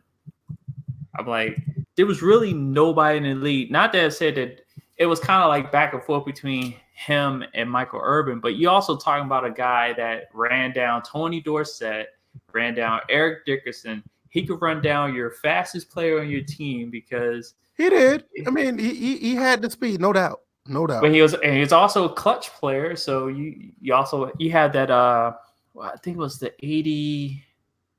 playoff game against the Vikings that he was part of the play that broke up the potential reception. If the Vikings would have scored, they would have been playing the Denver Broncos in the Super Bowl and not the Washington Redskins. And then you had the game against the Chicago Bears where he had that punt return where he had he broke his rib in the middle of that punt return. Well, Bills, we smell bias, right? I'm just naming you have an excellent point. But I'm just joking with you. But I'm also looking at this. I'm looking at Deion Sanders. I was like, did he ever show up in those games against the Washington Redskins? No. Wait a minute. Not Deion Sanders showing up against the Redskins. I mean, Deion who? There's been times Deion got torched by Rice a couple of times too. Well, I know that, but I'm saying, I look at one season in particular. Oh, you talking about are you talking about Deion playing when he played with the Redskins? That's what you're talking about? No, when he played with the Falcons. Okay. Yeah, Dion was never a factor in any of those games. I want to address. Well, I mean, when Dion played with the Falcons, Dion was more a dynamic punt returner than anything. He didn't become like he was a premier corner at that point. Listen, even though he was a premier corner at that point, the main weapon for Dion in Atlanta was mostly punt returns. I beg to differ. Well, I want to address what Ravens Nation is saying because he said Mike Haynes was the only corner to me besides Dion who could literally shut down the other half of the field. I mean, you're looking at all these players up here, and you want to say that Stephon Gilmore, Stephon shut down his side of the field. Stephon Gilmore's doing it this year. No, I'm just saying. I mean, you look at these other people. There's plenty of cornies that have cornies. Oh, cornies. There's plenty of cornies in the civil community, bro. No, there's plenty of corners. Racist. I know, right? There's plenty of corners that have done that, though. I mean, there's corners that's not even on this list that done that. Mel Blount and Willie Brown are like most physical corners. I mean, it's two guys it's two guys that we talked about beforehand that was snubbed: Champ Bailey and Charles Woodson. I mean, come on. Yeah, I mean, there's been plenty of guys I could. Let's scroll down to the next ones before I want to see the safety list. I don't think I've seen this yet. All right, we got Jack Christensen. He was ahead of his time. He was ahead of his time too. Ronnie Lott, Ed Reed. Okay, Tunnel. I'm calling bullshit. Larry Wilson. I'm calling bullshit already. I don't like those last two. I'll tell you that much. I'm calling bullshit already. Because I'm gonna tell you right now, Steve Atwater, where is he? Where's Steve Atwater? Seriously. I'm sorry. Where's Jack Tatum?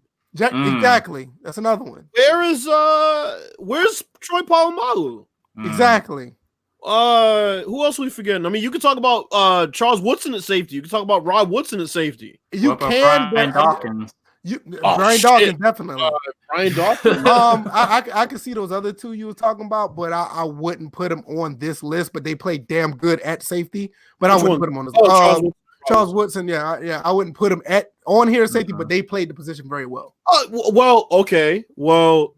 Another one, didn't John Lynch win a Defensive Player of the Year? John Lynch is another one. Yeah. And they're talking about him possibly not making the Hall of Fame. Bro, you can make the case for Adam Archuleta. Yeah. Okay. If you're gonna put Tunnel and Wilson on here, you can make the case for Adam Archuleta. And he was not that bad. You know what? I'm gonna bring some bias into this shit right now. I would put Sean Taylor over two of these motherfuckers. I agree. I agree with that too. And I'm not even necessarily saying that's biased. Larry Wilson can get the fuck out of here. Ravens Nation said, where's Ken Raleigh? Who was that? Yeah, that's what I'm asking you. Well, who's Ken Raleigh? I don't know who that is. I'm sorry. I don't know who he is, so I can't speak. No, but seriously though, like Brian Dawkins, Steve Atwater. All right, we're not gonna have the Brian Dawkins slander in here. No, I'm not. No, I'm just saying they should be. I'm talking about Ravens Nation. Oh, yeah, Bird all the time. Come on, man. John Lynch. That's another one. Okay. I'm looking up Ken Riley right now. Who was the Steelers safety? Did they have a great safety back there? No. Outside of Troy? No, like back in the Steel Curtain days. Man, come on, man. This man trying to get muted, man. Come on, bro. Bob, you know what? I think he has a case with Ken Riley. Okay, but I'm just saying though, he about to lose his 65 case. Career interception. He about to lose his case with that next. The only thing Bob Sanders is better at Sean Taylor than is sitting out fucking games. That's the only thing he's better. The only thing he's better than him at. Now I will say this. If Bob Sanders was healthy his entire career, you got a case. Of course. But that's just saying like, oh yeah, Sam Bradford is a better quarterback than Matthew Stafford. But now let's be honest, Matthew Stafford, I'm not Matthew Stafford, but Sam Bradford has the tools, but the motherfucker couldn't stay healthy. So no, absolutely not. But no. Paul Cross was another one. That's another good one. That's another good one. Merton Hanks is another good one. Wait a minute, but didn't he start as a corner though?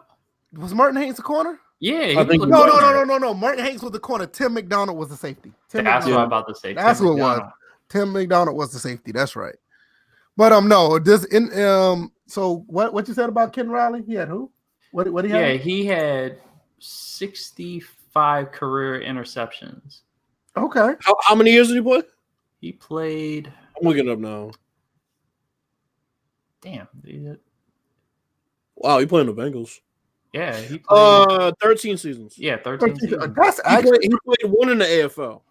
And he had 65 picks. That's actually pretty impressive. And he never went a year without picking off a pass. That's what I'm about to say. His low was in 1979 with only one interception. Okay, for him to have 9 in 1976, he had 8 interceptions in his final year, which was close to his career high of 9, which was he was 36 years old.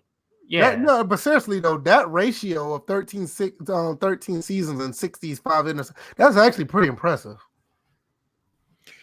That's interesting. No, that's already. I mean, Ravens Nation might be, but you lose points for that Bob Sanders, that Sean Taylor slander. And he had an interception in 3 of his 7 playoff games that he played.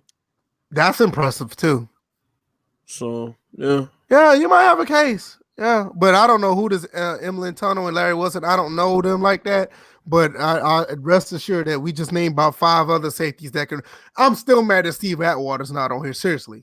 Steve Atwater was a monster. Yeah, he was. It's like Steve Atwater and Ronnie Lott, like he was like a prototype of Ronnie Lott. Like, how could you not?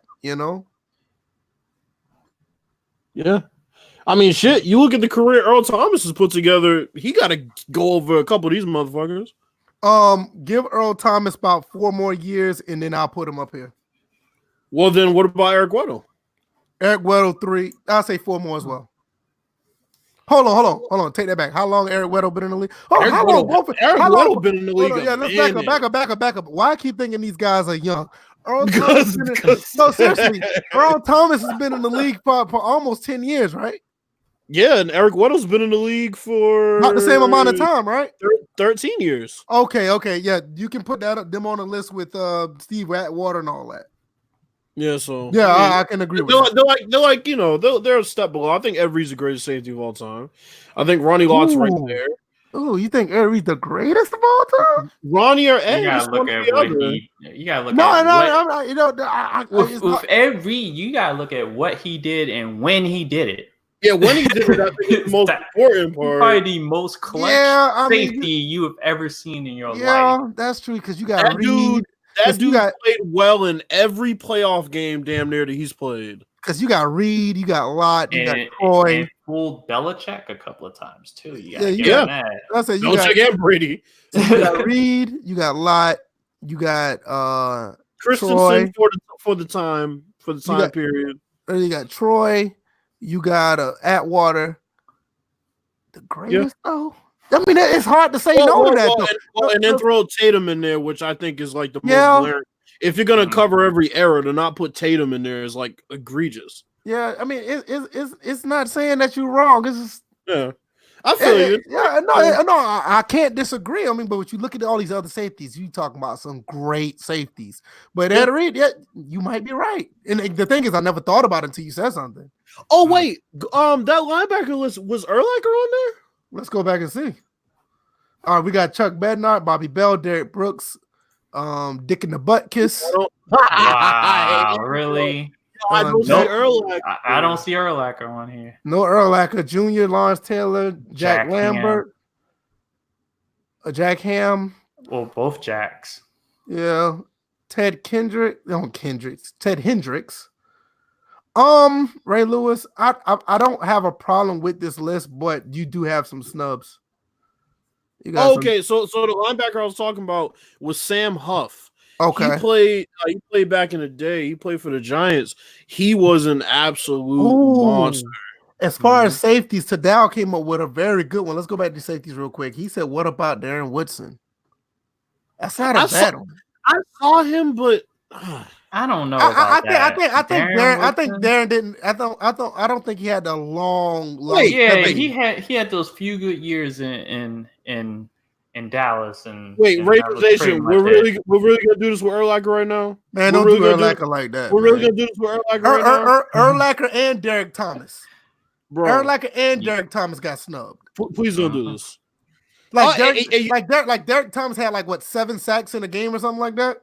Yeah. Twice. He had like 7 sacks in the game twice or something like that. And he only played with 10 years. Anyone has done that. Dude, right. Another great one that's underappreciated, Leroy Selman. Yeah, that's another one. You know what? Very underrated. And I might be a little biased. Jesse Tuggle's another good linebacker. Yep. Okay. Now y'all gonna beat me up for this. Uh-oh. Luke Kuechly. Now stay with me now. Luke Kuechly's played 1, 2, 3, 4, 5, 6, 7. He's played 8 years. He had 171 tackles, 166 tackles, 165. He's never had a year under 100. Okay. And I mean, man, that dude, Luke Kuechly's gonna be up there in a couple more. He played 8 years? 7 years. So now you want to talk about somebody get 3 or 4? Give me about 3 or 4. Yeah, 3 or 4 more years. Yeah, I can give him that. Where we at? We're still on the linebackers. I'm still with Derek Thomas. Derek Thomas should be one. I like the fact Willie Lanier is on there. This list is not bad, but you got a couple other ones that you could replace and not have a problem with. Who do you think? Who would you replace? That's a good. See, I still like Derek Thomas on this list, but I can't say who. I really can't. Everybody on here is good. Damn, a weak spot might be. Then you got Singletary not on here.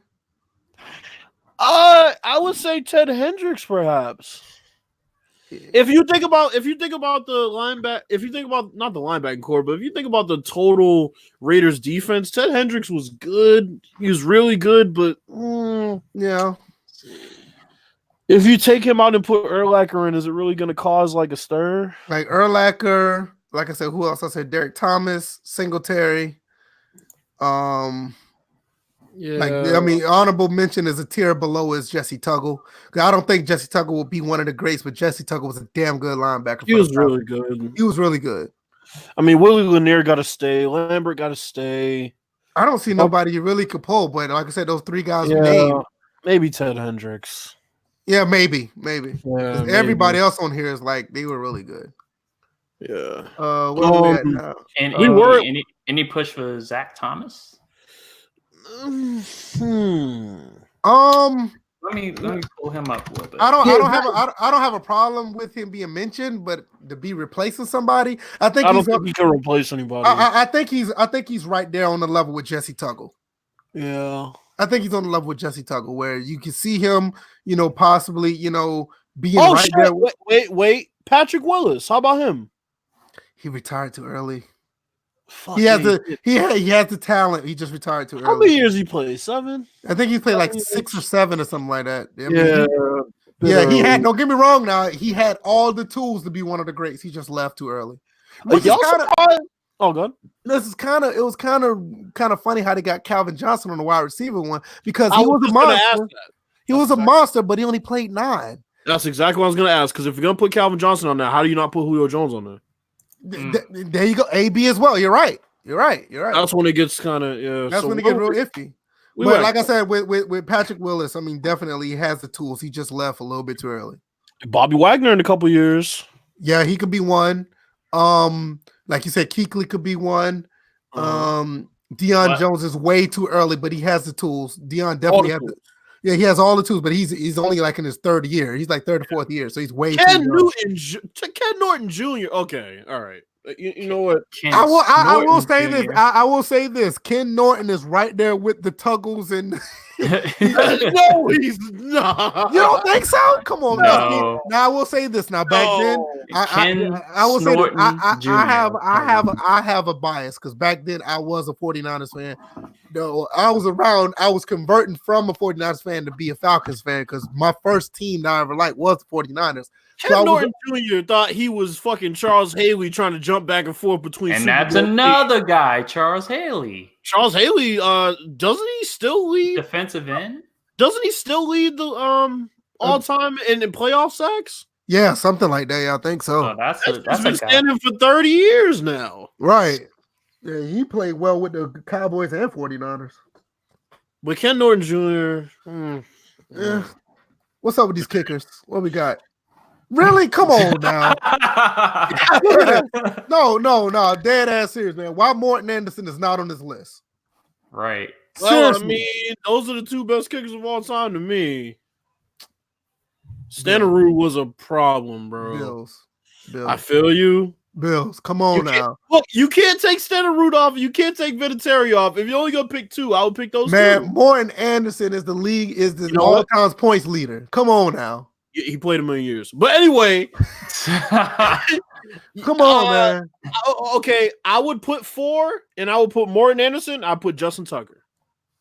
I'll put Morton Anderson. Okay, I can see because to me, I feel like none of these two should be replaced, but I don't understand why they only got 2. I don't get that.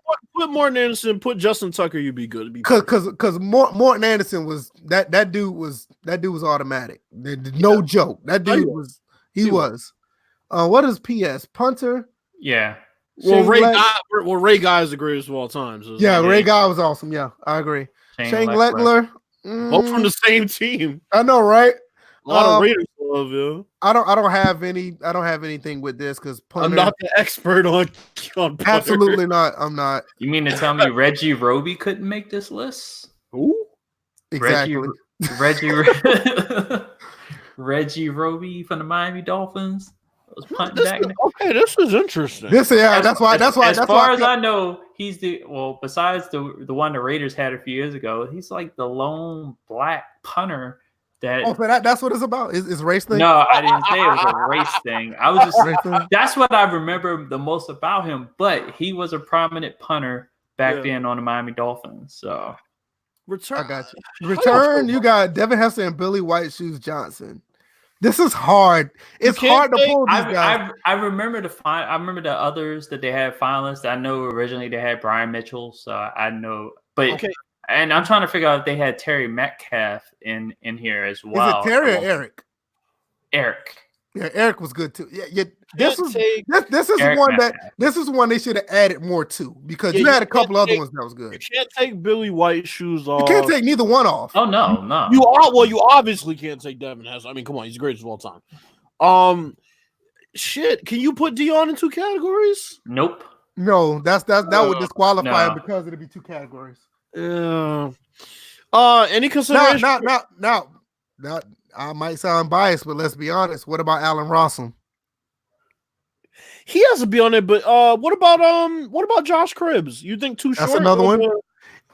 What kills Josh Cribbs? What kills his argument? He was a Swiss Army knife. Mm-hmm. He can do too many other things as well. He was not just. Yeah, that's what I'm saying. He was not just a returner. Like he can play quarterback if he wanted to. Actually, that's a good one. Desmond Howard. Yeah, Desmond's a good one. Dante Hall. Oh yeah, that's a good one. I was gonna say Dante Hall. Maybe too short of a period. Dante Hall was a flash in the pan. I can agree. Yeah, he's what got Madden. Yeah, because the thing with Dante Hall was fast, and he had like 2 or 3 good returns, and he had that one play when he juked that dude that looked like a Madden juke. And it was a highlight. It's still a highlight reel to this day. So Dante Hall probably had the fastest shuttle run of all fucking time, bro. Right. Exactly. Him inside that little 5-yard radius. Good luck, dude. Right. Exactly. So it's like I think that's what it's like the flash in the pan that stands out. But overall career, no, he shouldn't be considered. But like you said, like Devin Hester, Billy White Shoes. Allen Rossum was really underrated. I mean, that dude when he played with the Falcons, he was like damn near guaranteed at least 1 or 2 a season. And for a returner, that's big for returners to get at least 1 or 2 a season. At least 2. The position we're about to go to, I think they got the most right. Was it tight end? Tight end, yeah. Mike Ditka, Tony Gonzalez, Rob, John Mike. Yeah, you can't. I don't see nobody getting pulled. I don't see you take off. I can't think nobody you can add either when you think about it. Who you gonna add? Shannon? Yeah, Shannon's a good one. Other than that, that's funny. Just to go back to the wide receiver spot, Sterling Sharp. Even though his career was cut short, he was destined to. If he played longer, because it was cut short due to injury. Yeah, because that dude, he was well on his way. Yeah, that dude was like damn near like Jerry Rice level at the time. Because it was Jerry Rice and nobody else around that time. So it was like Sterling and Jerry. Mm-hmm. He was a monster. I was gonna bring up another person. I kind of thought it was Jerry and Art Monk, but that's somebody put in an article. Andre Johnson's an interesting one. He is. He put up so many monster stats, but he played it on a really bad team for most. He played an entire career too. Yeah, so you can't say he was cut short. Yeah. But these tight ends, man, I mean, that's perfect. That's perfect. This is one we can honestly say they got right. Shannon does get honorable mention. Ravens Nation said Dallas Clark. Doug Thomas also. What do you think about Antonio Gates? He gets mentioned too. Yeah, I think he gets. But I think Antonio Gates get mentioned because of longevity and consistency, not necessarily because he was like one of those guys. I would take Dallas Clark. I would take Dallas Clark. I wouldn't put him on that same level. No, I won't. Jason Witten? No. Another one. He's another one, a product of longevity. I mean, but when you look at this roster of right in front of us right now, it's like this not outside of Tony Gonzalez, it's not really about longevity. But even with Tony Gonzalez, the dude had hands of a receiver. His talent, you see what I'm saying? His talent stood out. Yeah, and that's the most important thing about the tight end position because they revolutionized their spot. Right. Like when you look at a Dallas Clark or you say like Antonio Gates or you look at what's the guy on Dallas? We just named him. Witten. Those guys are playing because they're good because they're like reliable, not necessarily because they're all-time greats. Like, okay, he's gonna be there. Compared to you looking at this list right here, like, yo, these dudes like really like they're cream of the crop. You know what I mean? Next up for that is going to be Travis Kelce. Yeah, I think he's going to be one of those guys that can be there. Yeah, because you see what now you kind of see what I'm saying. You look at Jason Witten. He's Mr. Reliable. He's just going to run his five little route. He's going to be open because he's like consistently open. Travis Kelce can do like so many other things. Rob Gronkowski can do so many other things. You know. Hey, I don't agree. I'm gonna be honest with you. Ben Coates was that guy's like he's one of those guys like a notch right under Shannon. Ben Coates could do what these guys do, but he just wasn't on that level because he wasn't like Mr. Reliable that'd get open. He had athletic ability too.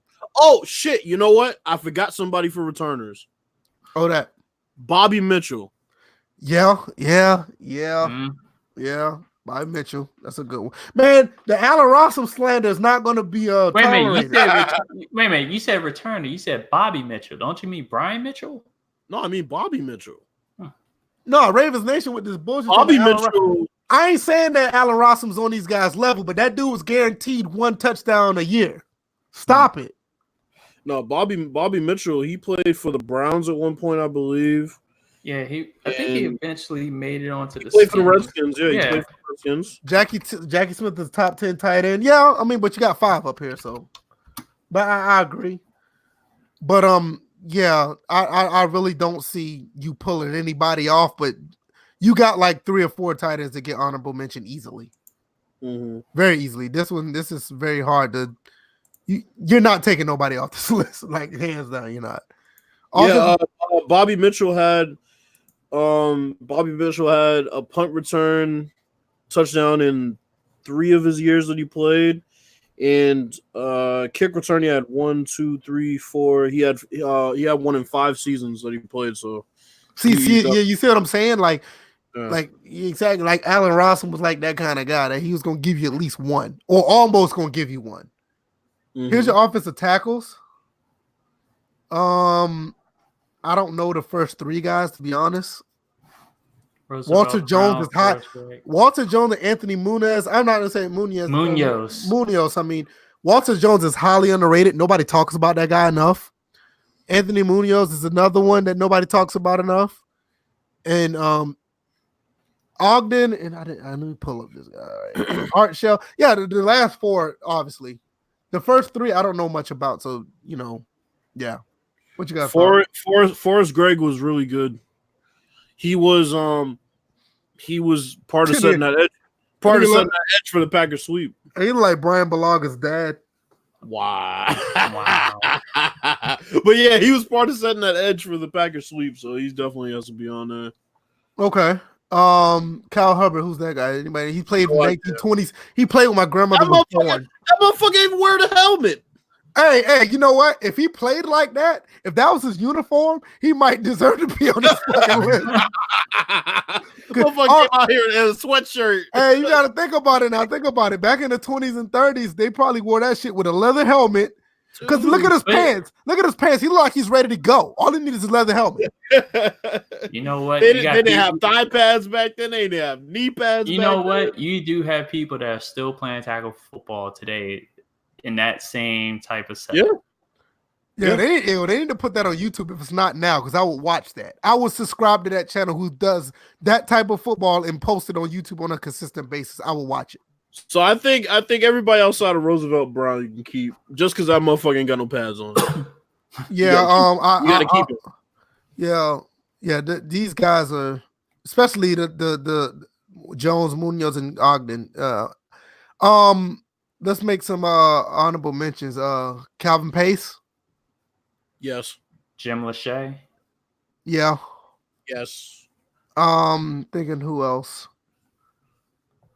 The first person coming to mind is Calvin Pace. I know Tony Baselli was one of the finalists. Baselli, yeah, he's definitely. Joe Thomas.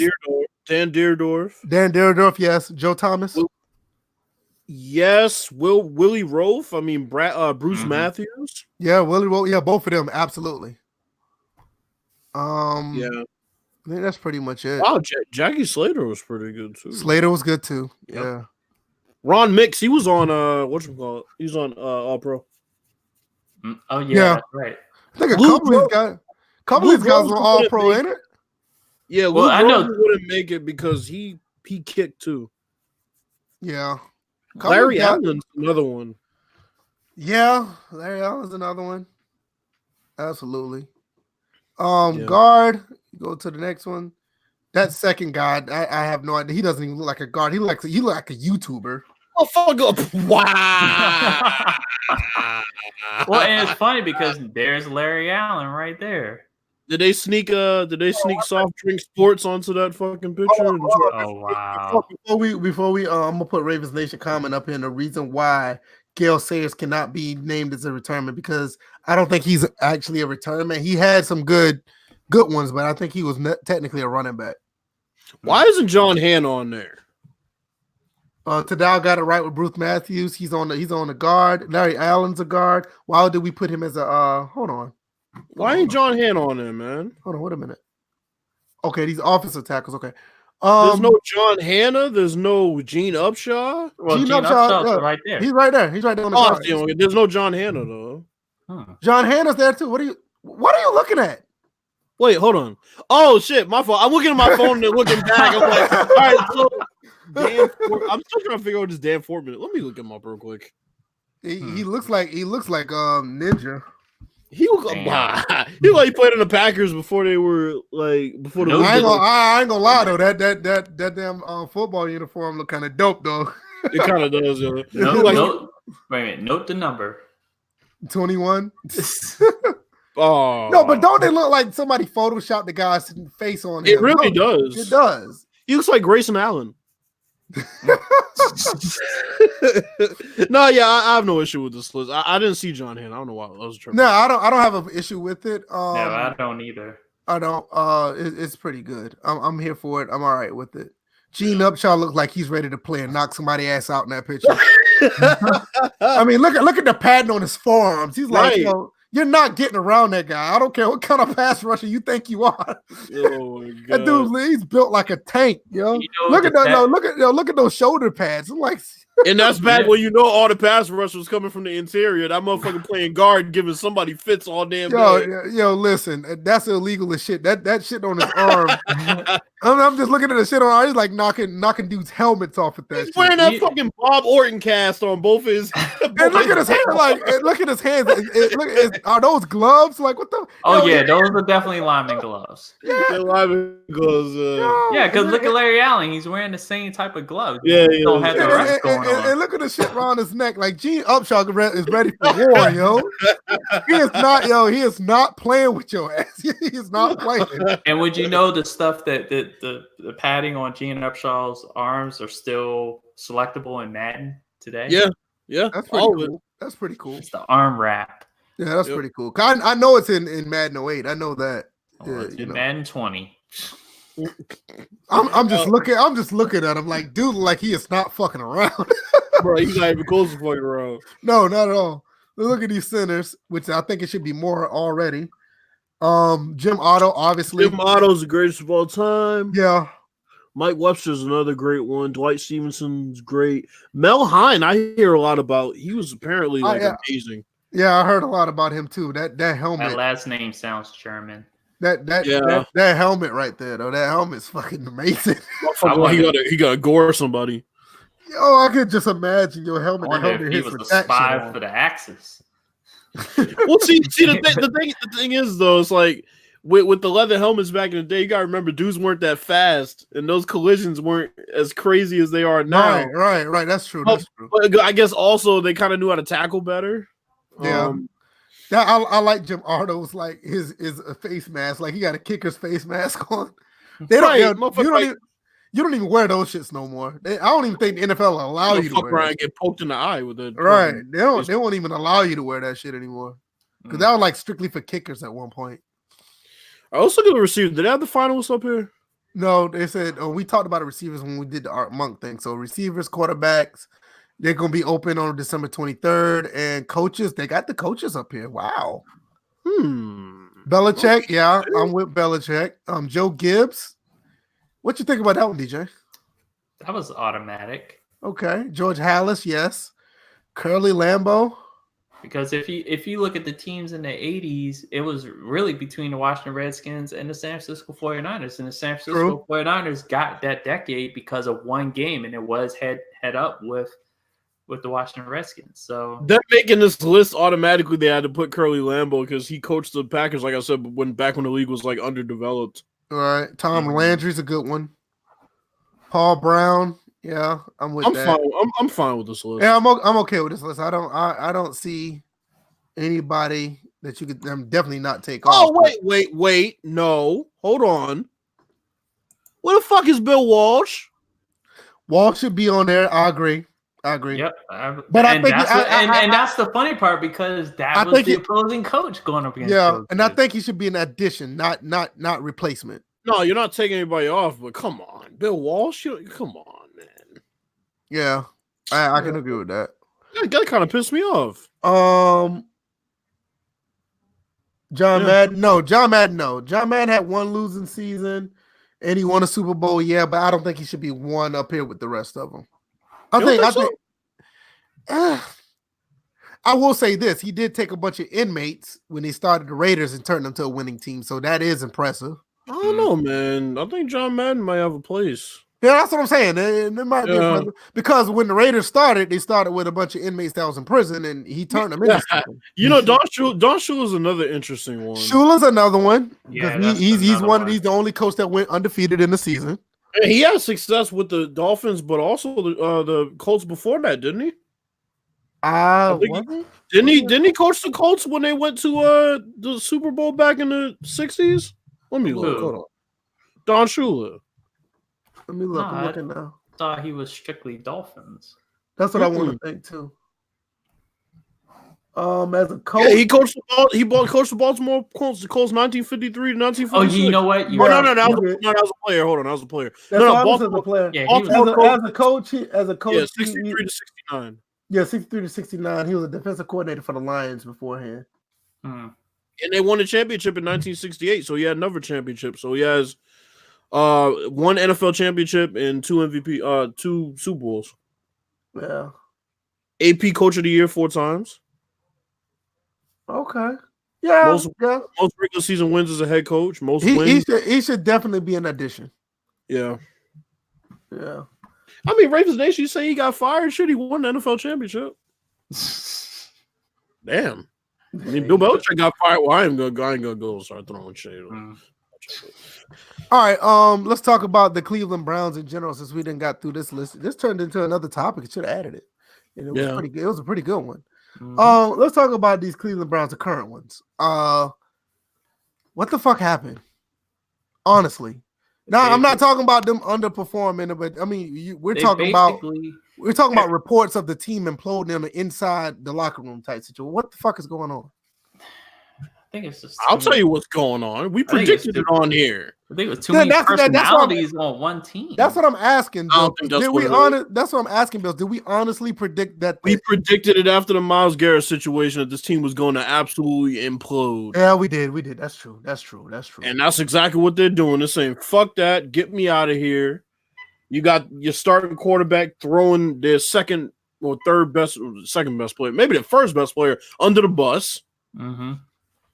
They're tired of it.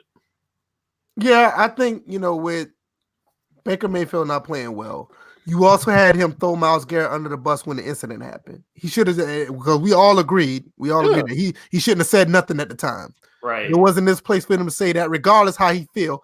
He shouldn't have said nothing at the time. Then you have Baker Mayfield talking about the training staff is the reason why he's not playing well. He made that public. And then now you got Kareem Hunt. Right, Kareem Hunt situation.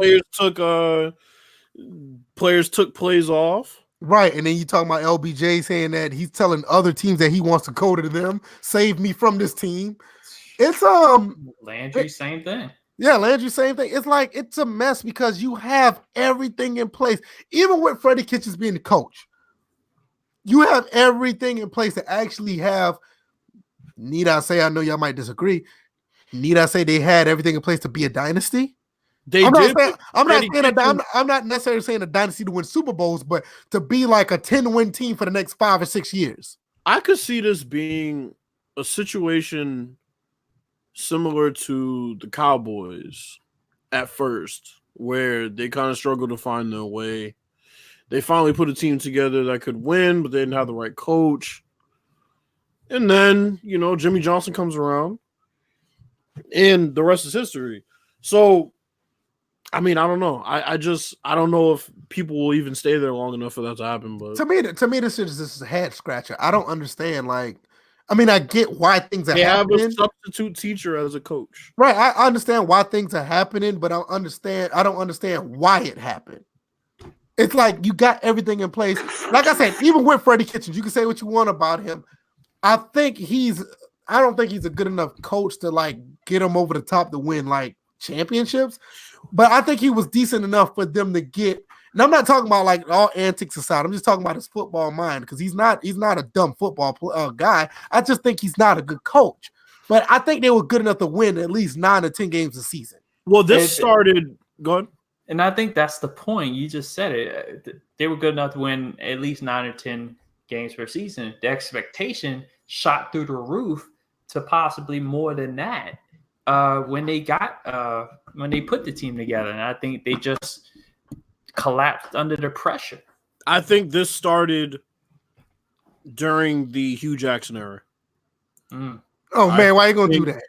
Well, no, I'm not knocking Hugh Jackson. The thing is, they had an issue of whether to start Baker over Tyrod Taylor in preseason. And it ended up happening where, look, I mean, John Dorsey said, look, we drafted Baker Mayfield number 1. Listen, this franchise is gonna live and die with Baker Mayfield. I got a question. Mm-hmm. If Tyrod Taylor actually played that entire season, do you think we'd have had the problem that we have now? And let Baker sit a year, do you think they'll have this problem now? I think they would have been better off to start Baker Mayfield last year at the beginning of the season instead of sitting him after you had a quarterback competition and it seemed like Baker was honestly outplaying him. Then you still sit him because Hugh thinks he's not ready and he's kind of coddling him. And then remember, then Todd Haley was the coach and they got rid of Todd Haley. Now, slow down now because this is a little far-fetched. I see where you come from. This is a little far-fetched. Do you think that situation has a problem with the team that you have now, or you think there's a problem or you think it's a problem with just Baker Mayfield in general? I think it's John Dorsey. Because you got to think about it now. When Hugh Jackson was there, you didn't have the Landrys and the OBJs, and you didn't have the Kareem Hunt, and you didn't have the You didn't have the OBJ. You had the Landry. Yeah, but you kind of see what I'm saying, though. I mean, like when OBJ came, you saw a side of Landry that wasn't there, but in the beginning. Well, this team, yeah, but the reason is because he sees the team changing from what it was. They went 8-8 last year. I guess 8. Well, they had a tie, but they basically went 500 last year, and that was with 3 different head coaches. Hugh Jackson and Todd Haley. But the thing is, Todd Haley was really hard on Baker Mayfield. Mm-hmm. He wasn't giving him breaks for fucking up. So it's like, like you go from Todd Haley to Freddie Kitchens, who, like I said, is the fucking substitute teacher. He's not going to discipline anybody. He's not going to ridicule his guys in the media. He's not going to call them out in practice. He's just going to show up, call his plays, and shut the fuck up. That's not a head coach. I got you. I understand that. So then it's like he doesn't know how to deal with this OBJ and Baker Mayfield situation of getting OBJ more touches. Then he doesn't know how to stick with something that's working. They run the ball with Nick Chubb, they win. The next week, they put the ball back in Baker Mayfield's hands. It's all.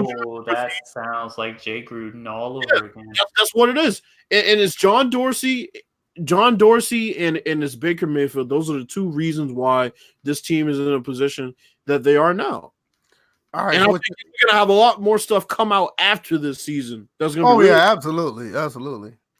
Well, what about you, DJ? What you got with these Cleveland Browns?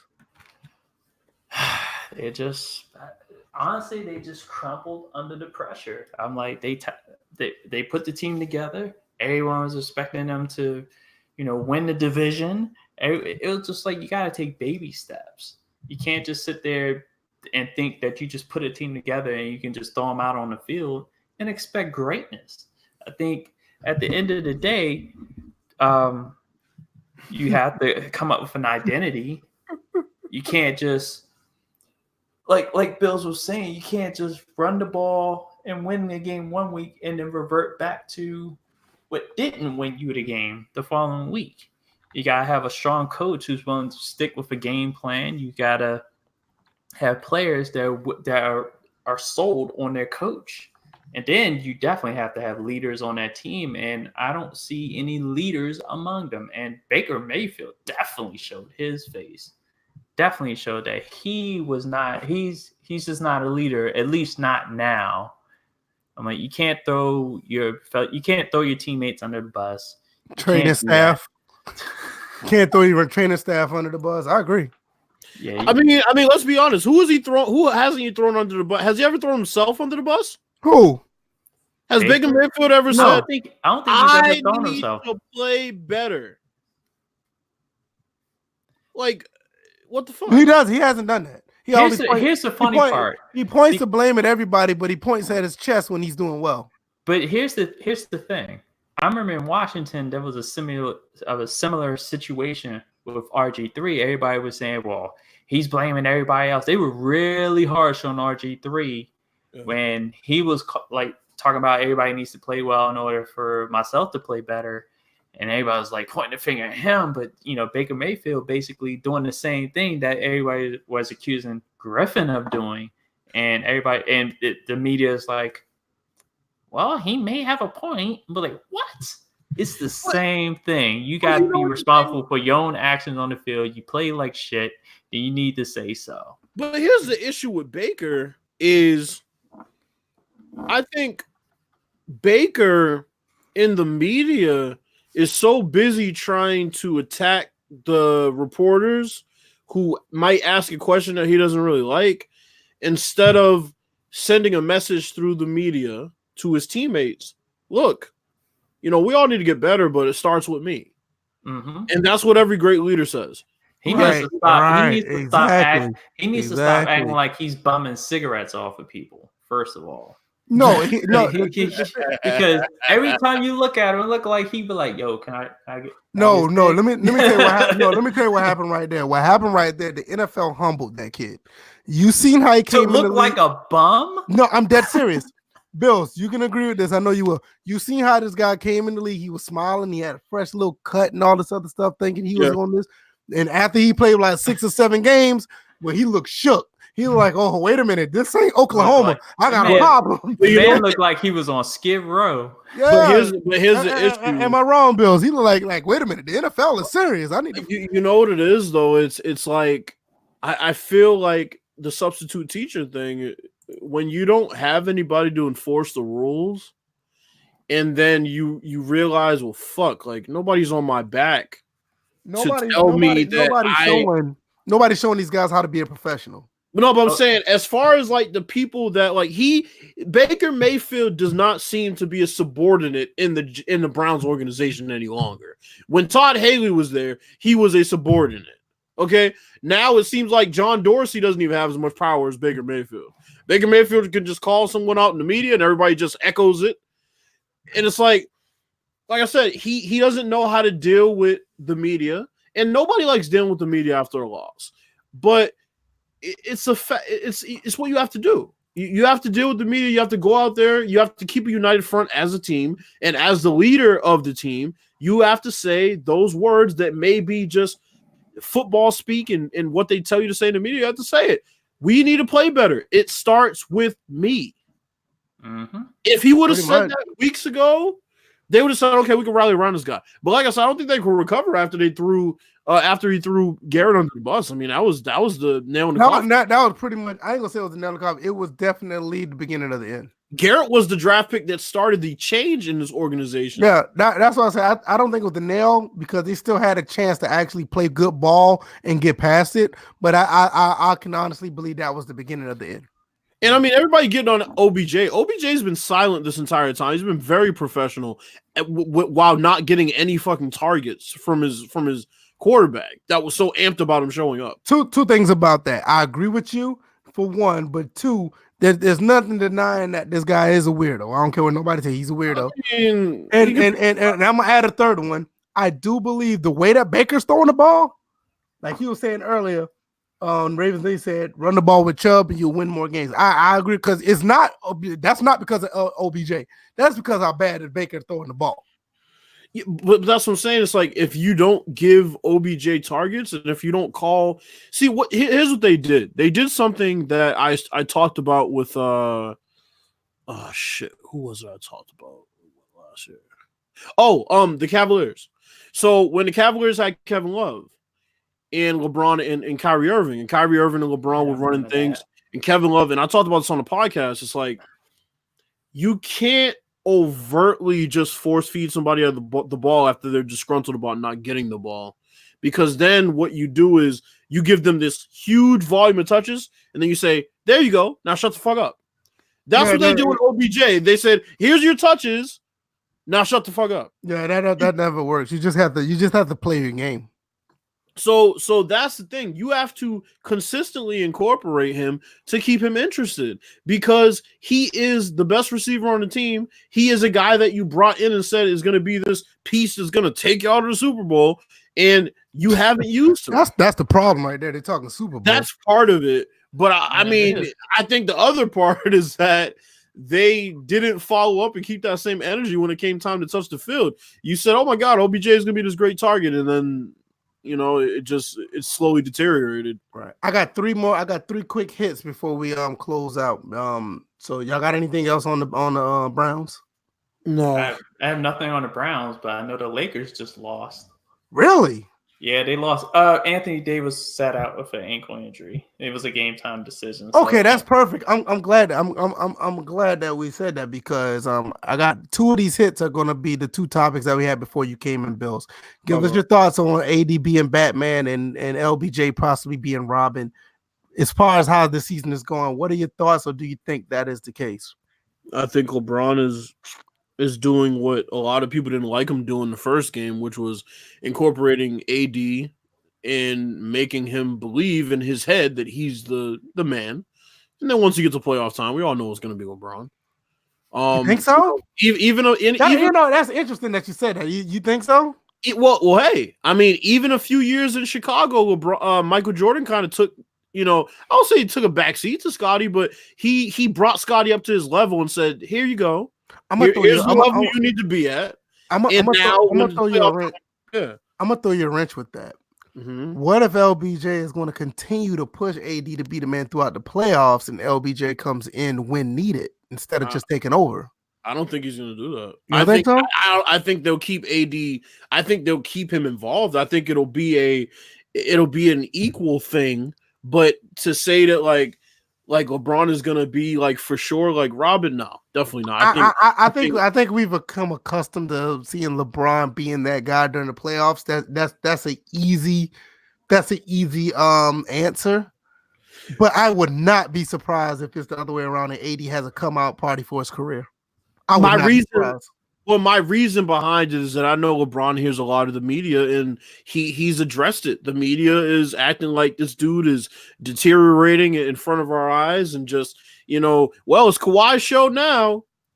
Well, shit, KD was injured last year, but it's like, no, he doesn't. He's tired of hearing that shit. And he's come out and he's responded. He's averaging double-digit assists. He's averaging about 25 points, even with AD.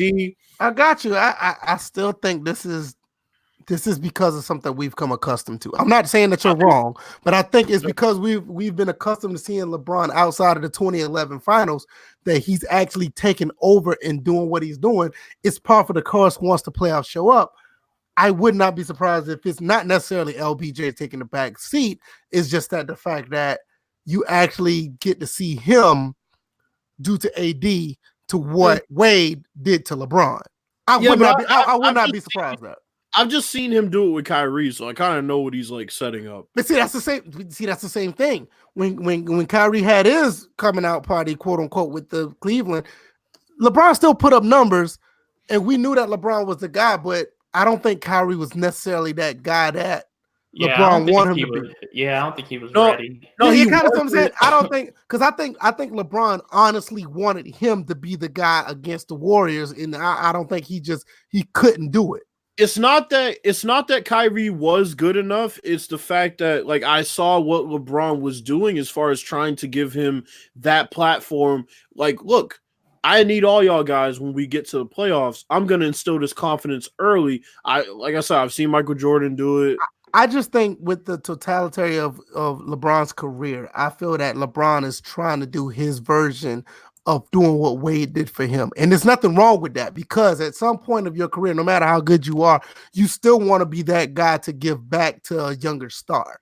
But I think that'll start next year. Yeah, but you kind of understand what I'm saying, though. It's like it's not a knock. I don't think it's a knock on LeBron at all. Even how some of these clowns do, LeBron's legacy, he has to do.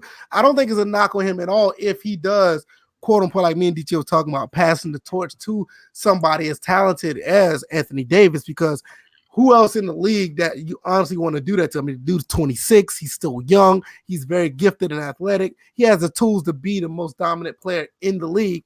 Why not? LeBron's legacy is cemented. Right. So he doesn't. You can't tell that. You can't tell that to the the Jordan Tron clown. You can't even tell that to some of the LeBron James shills. You can't tell that to them. It's like he has to do more and more and more. Like, look, LeBron don't have to play anymore, and he's good. You don't have to keep trying to pile on for him. You don't have to white. Well, that's another story. You don't have to white knight for him to do. I try to ignore those folks, but right. I mean, it just. I think I'll maintain this. I just think when the Lakers get to the playoffs and if they run into the Clippers, we're really going to see the difference between championship medal and having one guy. And that's right. Kawhi Leonard. I mean, it's not that PG is not a great player. He is, but when it comes down to it and it comes down to playoff time, PG's going to really have to take that next step for me to be convinced. And I'm going to tell you right now, I don't think Kawhi is going to push him to do it. Kawhi is like, I'm not saying Kawhi is selfish, but Kawhi is like, look, you better ball with me or else. He's a leader by example. And if you don't raise your level, he's going to leave you. He's going to leave you in the dust. He's going to say, fuck it. I'm going to put this weight on my shoulders and we'll see what happens. Right. I mean, basically, you just asked Kyle Lowry. He did win the championship with them, but Kyle Lowry was basically like trying to play catch up with Kawhi throughout the entire playoffs. But I say I don't think I honestly don't think that the Clippers are going to make it to the Lakers. I wouldn't be surprised.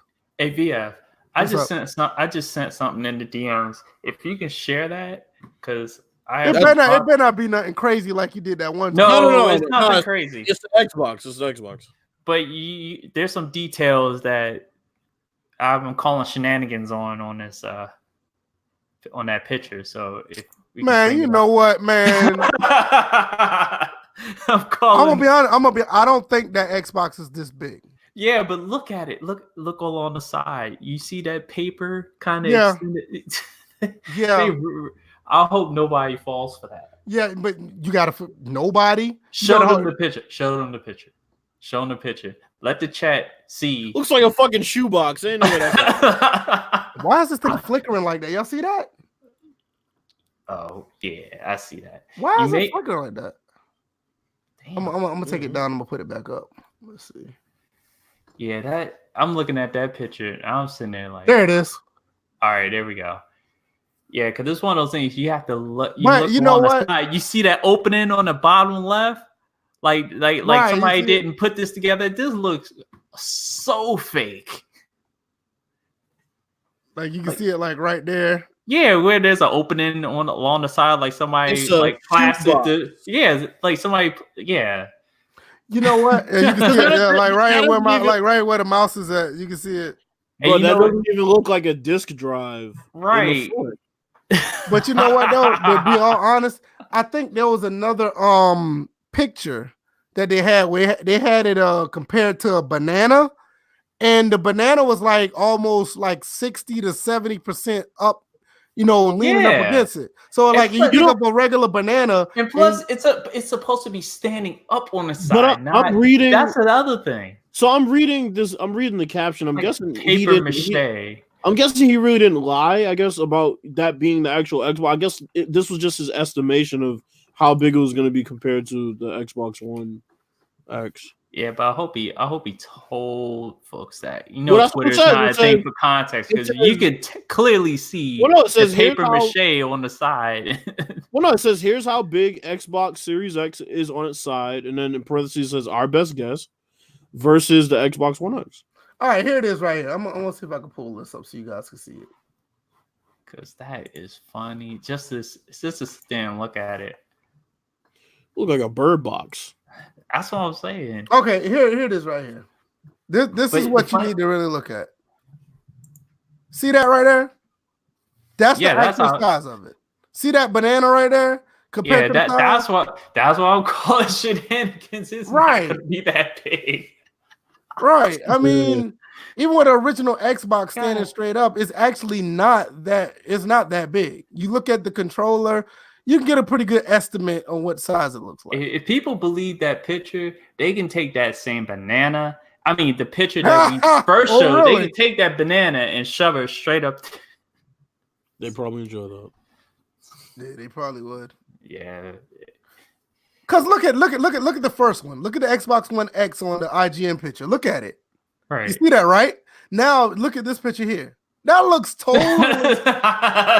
Come on, man. They could have done better with that. They could have been trolling, but you don't see any clues of anybody trolling. That's terrible. All right, let's hit another. Speaking of the Xbox Series X, Bills, what are your thoughts about the specs? Well, not the specs, but what do you think about the console and what do you think it'll bring to the table? Now, I'm going to give you a little quick hit.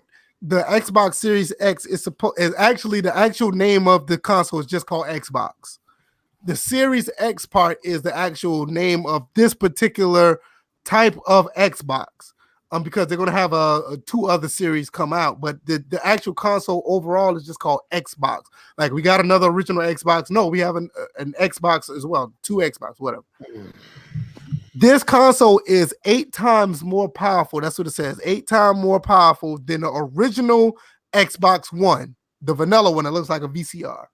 And it's 2 times more powerful than the Xbox One X. I think it's like 2 or 4 times more powerful than the Xbox One X. So with that being said, what are your thoughts about this particular console? I don't want to hear any excuses day one with any of these games. I agree.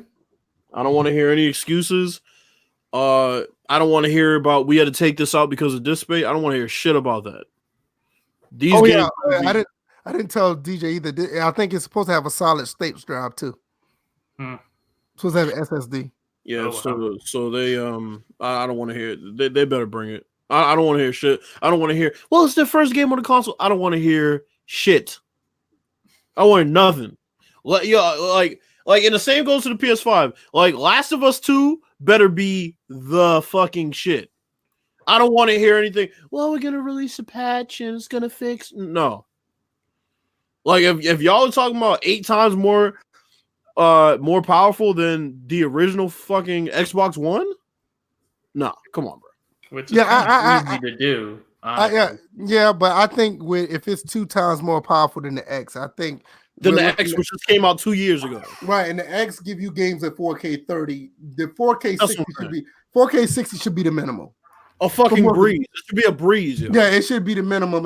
Now, if it's 4K 60 Ultra, I doubt it. Maybe 4K 60 Medium. That's still good.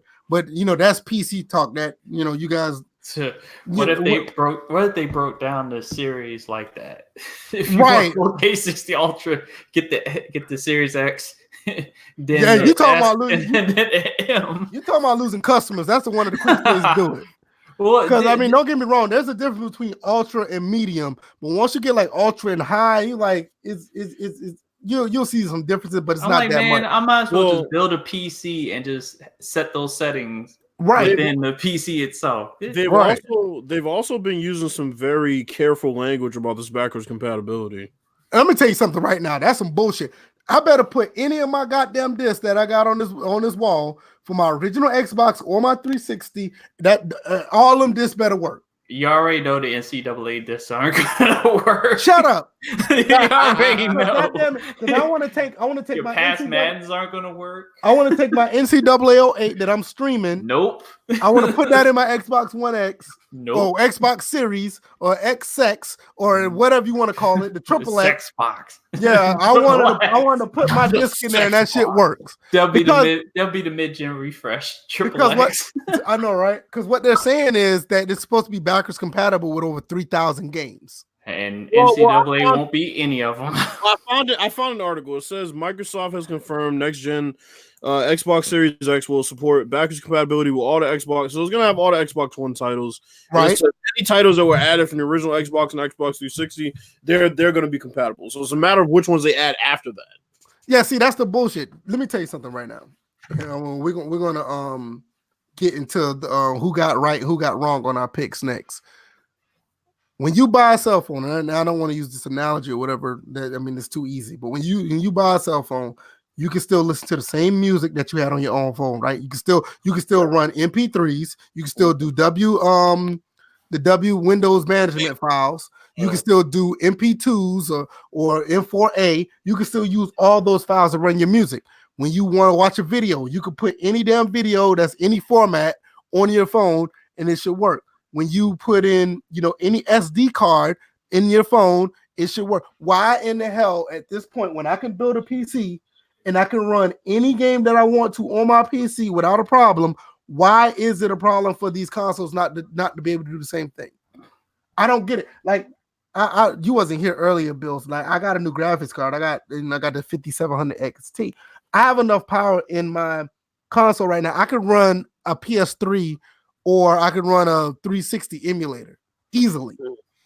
Now, if I can run that and I can put any disc in this PC and run those games, why can't these consoles that are made from the same manufacturer, why they cannot do that for their own consoles? But you got Joe Schmo in his basement building emulators for free that we can use on PC. I don't understand that.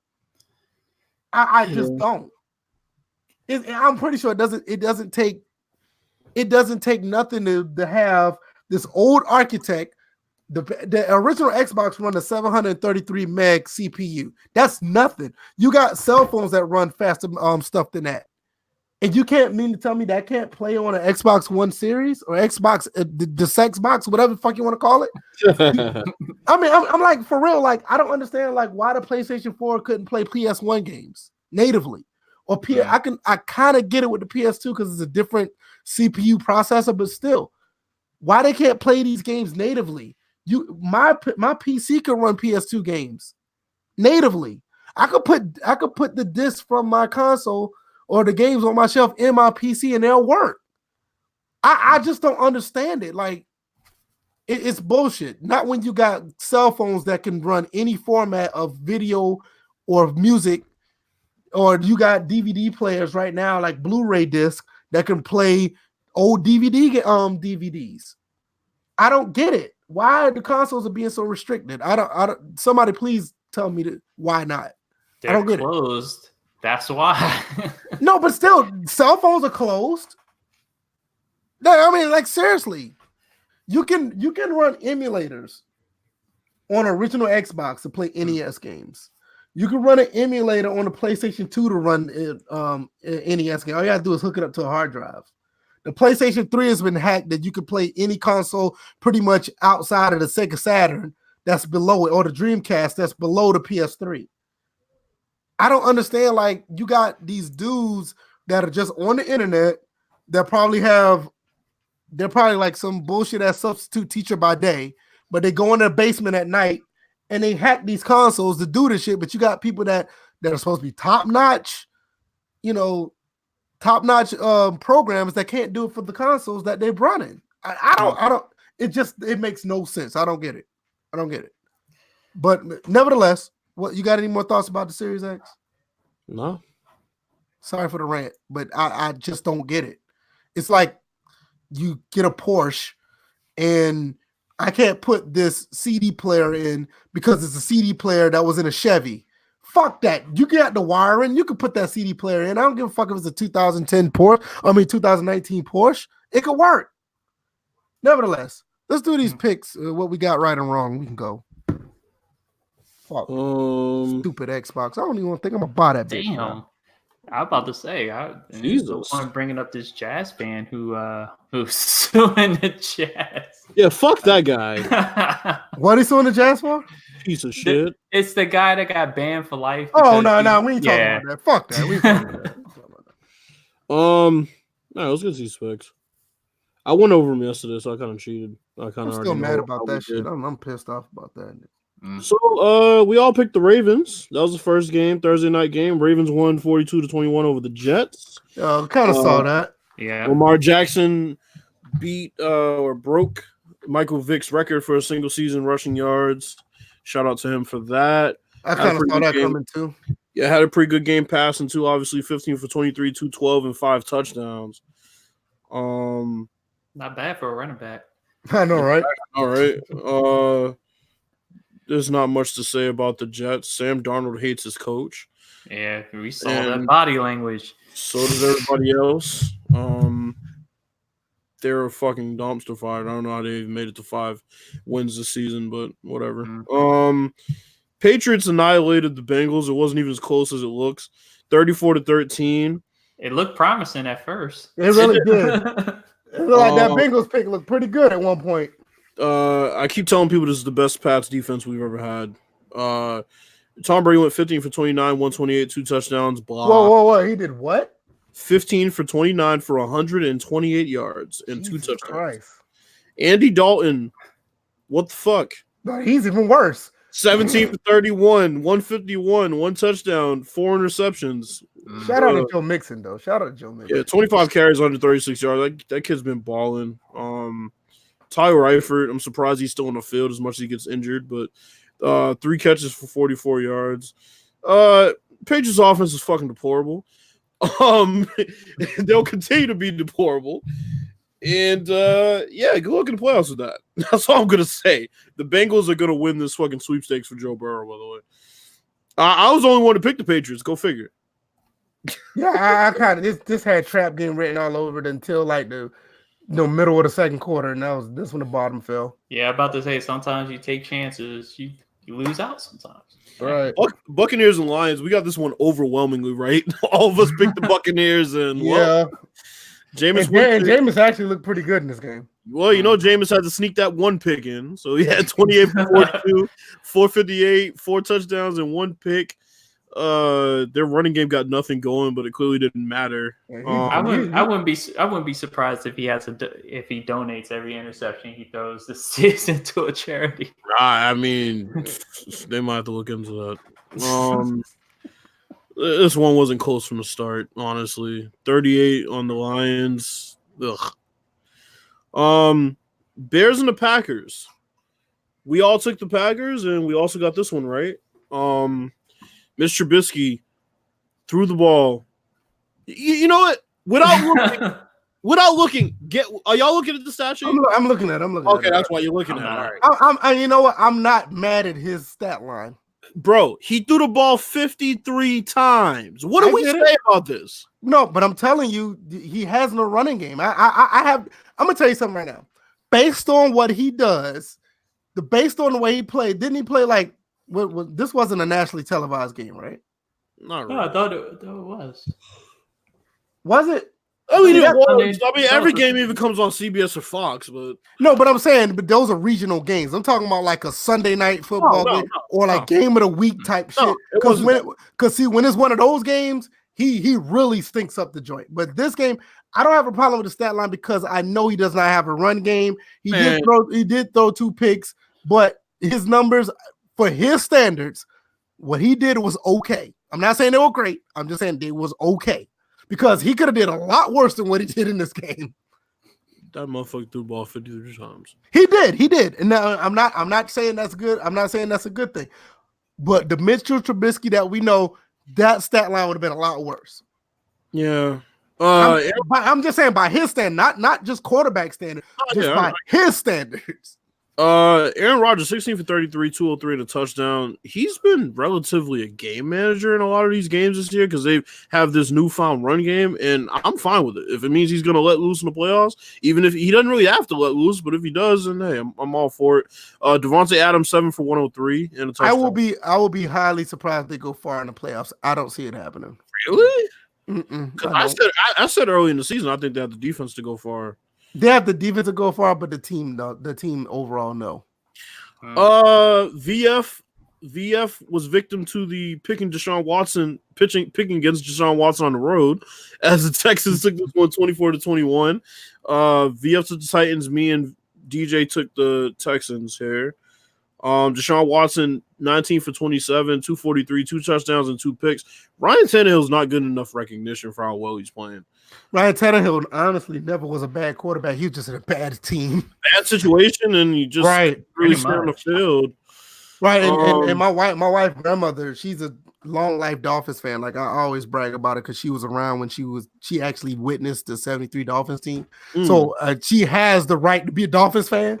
Right. So she used to always say, like, Ryan Tannehill is not the problem. It's the team itself. They got to get rid of other pieces. And as soon as he goes over here with the Titans and takes Mariota's job or whatever, he hasn't been playing that bad.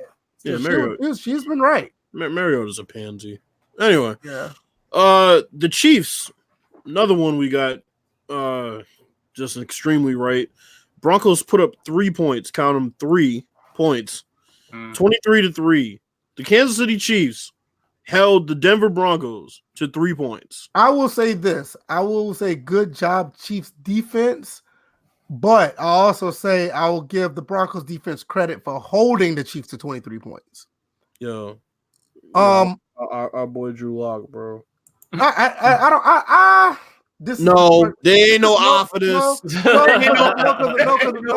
what I'm saying is I'm actually looking at his stats. This is a bad one. Because I didn't see the stats before I said that. 40. Yeah, 18-40, 208, 1 pick. Yeah, this is a bad game for him. Shit. I can't defend that. Based on what he did the first 2 games, this is a bad one. Rating of 50.8. He has to bounce back.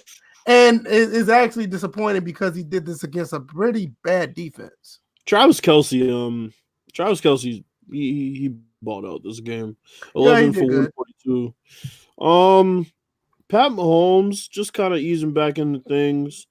27 for 34, 340, 2 touchdowns and 1 pick. I'm still not counting them out in the playoffs, but I mean, their defense has been playing better as of late. But I still think when it comes down to it, The defense is going to have to get even harder than this if they're going to have any chance in the playoffs. I mean, traveling to Baltimore. Let me see. They beat the Patriots. They beat up on the Raiders pretty good.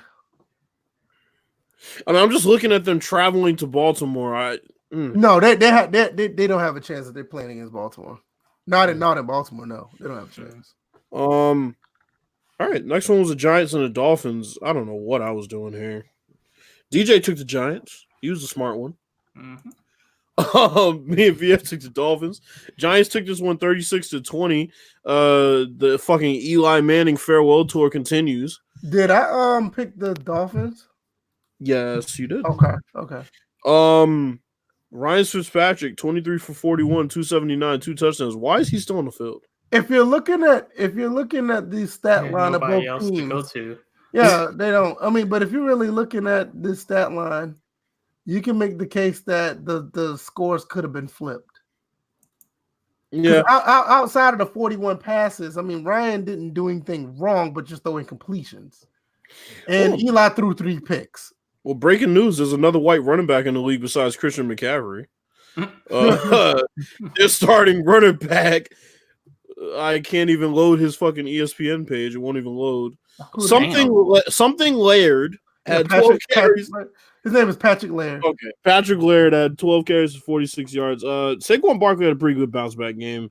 24 carries, 112 yards, 2 touchdowns. Devontae Parker, who just signed a new contract. Why? I have no fucking idea. Money. Catches, yeah, man. I think he could have got paid somewhere else. Yeah, but he's just like, look, there's no expectations here. Not only that, and Florida is a tax-free state, so yep, that helps. Eagles and the Redskins. I'm sorry, I didn't take these fucking picks down somehow. Why did the Redskins lose this game? I think I'm trying to figure out who I picked. Well, I think I picked the Redskins. I picked the Redskins from what I remember. But how they lose this game? I think we all picked the Redskins. I think I did too. I'm just trying to figure out how did they lose this game. The defense. It was the defense. The defense just couldn't stop the run, and then when it came down to it, they couldn't stop Carson Wentz on that final drive. And then the game should have been a 3-point game, but Haskins. And Haskins actually had one of his best games. Well, he had his best game of the season. Yeah, Haskins don't look bad. 19, 28, 261, 2 touchdowns. That's not bad. Not for the position he's in. But here's the thing. I like his attitude. He's like, I should be doing that on a regular. I still have ways to go. I like that attitude coming from the quarterback, but it's just with an organization that has no idea how to do anything. And we're still waiting on Bruce Allen to get fired. And it's been and today, I think today was his 10-year anniversary. He's lost 100 games, 64 and 100, and you still have a job. How is that possible? Hey, listen. So the next game, I have nothing. I listened to somebody rant about it before. He lost 100 games. 100 games, bro, in 10 years. That's averaging 10 losses per year. Yeah, that's bad. So the next game was the Jacksonville Jaguars and the Oakland Raiders. Jacksonville took this one 20-16. We all picked the Raiders. I figured that was that last game at home. Yeah, and the fans weren't too happy about this one. Yeah, apparently there was some shenanigans. They got outscored 14-0 by the fucking Jacksonville Jaguars in the fourth quarter. That's just awful. I have nothing. I'm not going to read. I thought the owner had said something that was kind of. He might have. I'm not going to read the stats off of this game. Nobody cares. The Raiders lost and their fans bitched. Next. There were more seats taken in that game than the Raiders scored in the fourth quarter. The Cardinals and the Browns. Well, we all guessed this one right. Cardinals took this one 38-24. Yeah, that's right. The Cardinals put 38 points up on the fucking Cleveland Browns. Man, listen, I think we were kind of wrong about Kyler Murray. This kid is playing pretty good. I think we talked about him a few. I was just about to say that. We talked about him a few weeks back. With I don't know how long this is going to last, but he's not the problem in Arizona. I'll say that much. I don't even think I really didn't think he was going to be a problem. It's just you got to think about it. When you're the overall number 1 pick, then that's where I have the issue at. I said. Well, that was I had 2 issues. The first one was that he was the number 1 pick. The second one was that these motherfuckers had the nerve to say he had the same arm talent as Patrick Mahomes. That was when I jumped off the bandwagon. Right. Now he did 19 to 25, 219, 1 touchdown, 1 pick, but he also ran for 56. So he did. His stat line. When you're that small, you're kind of hard to find. All of a sudden, you're running read option. And you're that small. They already said that small running backs are hard to find in the read option. So a small quarterback makes it even worse. But nevertheless, he's producing. So it's like 5'7" handing off to a 6-foot running back. How does that work? Well, it hands the ball up, not. Well, and much like what people were doing to Baker Mayfield last year, I have to do this year with him and say a lot of his good games have come against bad teams, or the 49ers was probably his best performance, but. I mean, a lot of his good games, are kind of come against bad teams that were on par with his team. So yeah, I mean, I think he's doing okay, but I don't think he's number 1 overall pick worthy. No, I think he's doing just enough to get you maybe 3rd, maybe 4th round pick status at quarterback. And to be honest with you, the way things are looking with the draft at that time, they probably could have got Kyler Murray at that position because nobody wanted him but the Arizona Cardinals. Vikings and Chargers, our greatest fears came true. The Vikings took this one 39-10. DJ was a smart one. He took the Vikings. We took the fucking Chargers. I don't know what I was thinking. Betting on Phillip Rivers with his 3 interception throwing ass, with his sorry ass. The NY Kia, shout out to NY Kia, but not really, because you stuck up for this fucking bum. Get Phillip Rivers the fuck out of here. And Melvin Gordon only touched the ball 7 times, by the way. So, yeah. Kirk Cousins, he didn't do shit. That's see. Yeah, 19 for 25, 207, 1 touchdown and 1 interception. That's not going to get it done. And granted, Dalvin Cook was out. They still lost 39-10 without Dalvin Cook. Yeah, that's the Chargers. The defense shows up against one team and they with the bend another. They did not. I'm about to call them the Clippers. The Chargers did not score in the second half of that game. Oh, man, shit. I would put the Clippers out there in football uniforms. I'll put this sorry ass team out there at this point. Fraud ass Chargers. What is this going to be? The 10th season that Phillip Rivers missed the playoffs? Sorry ass. Anyway. And no 3-point loss on this one. Shit. He lost by 3 times. I was times the points. I was about to say only 3 you won, 3 touchdowns. The next game was the Rams and the Cowboys. I don't know why I took the Rams in this one. I really don't. I think I took the Rams. Did I take the Rams? No, y'all 2 took the Cowboys. Yeah, I thought the Cowboys were going to take this. Dak Prescott, 15 for 23, 212 and 2 touchdowns. He played a pretty clean game. Honestly, their running game was exceptional because I think Zeke had over 100 yards. I'm not looking at Zeke's stats, but Pollard had 12 carries for 131 too. So, Todd Gurley, seriously, this is starting to alarm me. 11 carries for 20 yards. What is going on here? Like, I don't know what's going on there. I'm really trying to figure out like where the disconnect is. But he's had a couple games like that this year. It's just kind of like head scratchers. I mean, Jared Goff, 51 attempts. It just seems like I think the Rams just. I'm like they were saying, oh, they got their mojo back. I was like, nah, that was brief. Yeah. They had that one against the Seahawks. This is very reminiscent of the Rams of last year when they didn't want to get Todd Gurley the ball. Well, that's because they were protecting him from an injury, which they kept seeking. Yeah, but I mean, they still like time all the way through the Super Bowl. I mean, I understand that, but it seems like they're just still running that same playbook. They're like, all right, you're not hurt, but we're still going to do it. I think they're trying to validate drafting Jared Goff first. At this point, I think they're trying to validate Sean McVay being there and validate Jared Goff being there. Wow, and what a drop off for him. That's I mean, he's another example of one game he looks like, oh my God, this dude is the next big thing, and in the next game it's like, oh yeah, Jared Goff. So you know what? Sometimes I think that's what happens when success comes too fast. Yeah. I think he's just a product of that, and he has to deal with the fact that you just came off of a Super Bowl season. Your team, even though they're 8-6, they're struggling like the way they are. What's going on? Right. Yeah. The next game was the Falcons and the 49ers. I'm really proud of myself for picking the Falcons here. Yeah. Did I pick the 49ers? Yeah, both of y'all picked the 49ers. Yeah, I kind of figured that the 49ers, but I also said that the Falcons had the tools to beat them, but I still was going to pick the 49ers. And it came down to a final, like there were two plays that the Falcons could have won that game on. They won it in the final seconds. The Falcons have the team. They just have to have the coaching. I mean, they just, like I said, they dropped 41 game. They beat the Saints at home. So it's not like they was going to get ran over by this team because the 49ers were so good throughout the year. I saw it was a possibility, but I just thought the 49ers, especially with Calvin really not playing, I thought the 49ers was going to win this one. All this hype about Drew Brees, right? Matt Ryan's putting up amazing stats year in, year out.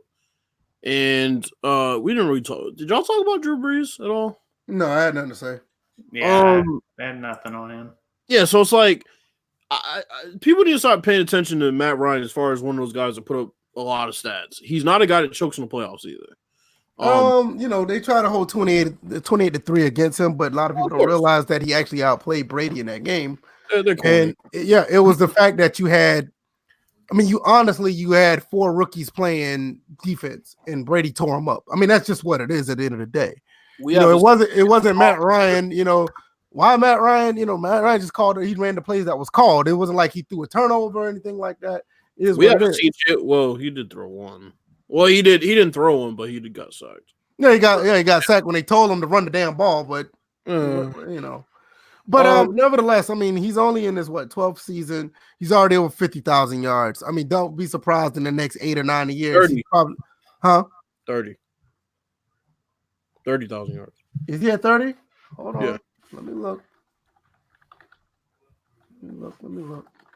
Because I know I saw a stat earlier.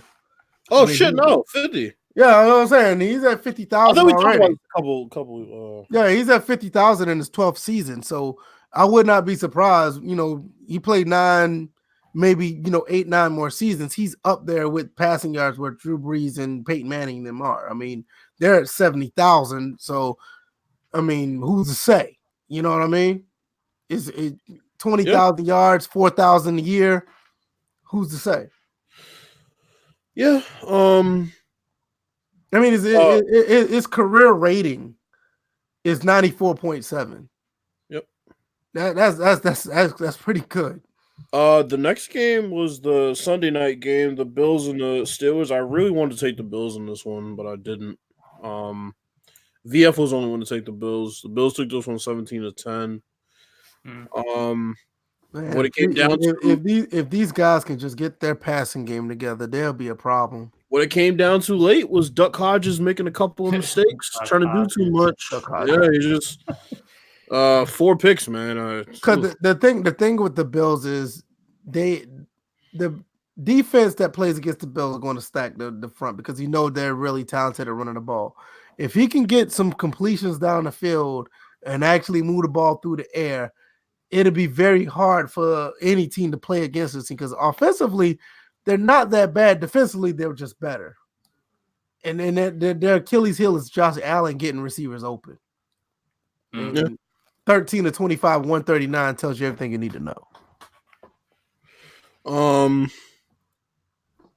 And the only other game left is Colts and the Saints. Not much to see here. No, I kind of figured that the Saints were going to pull this one.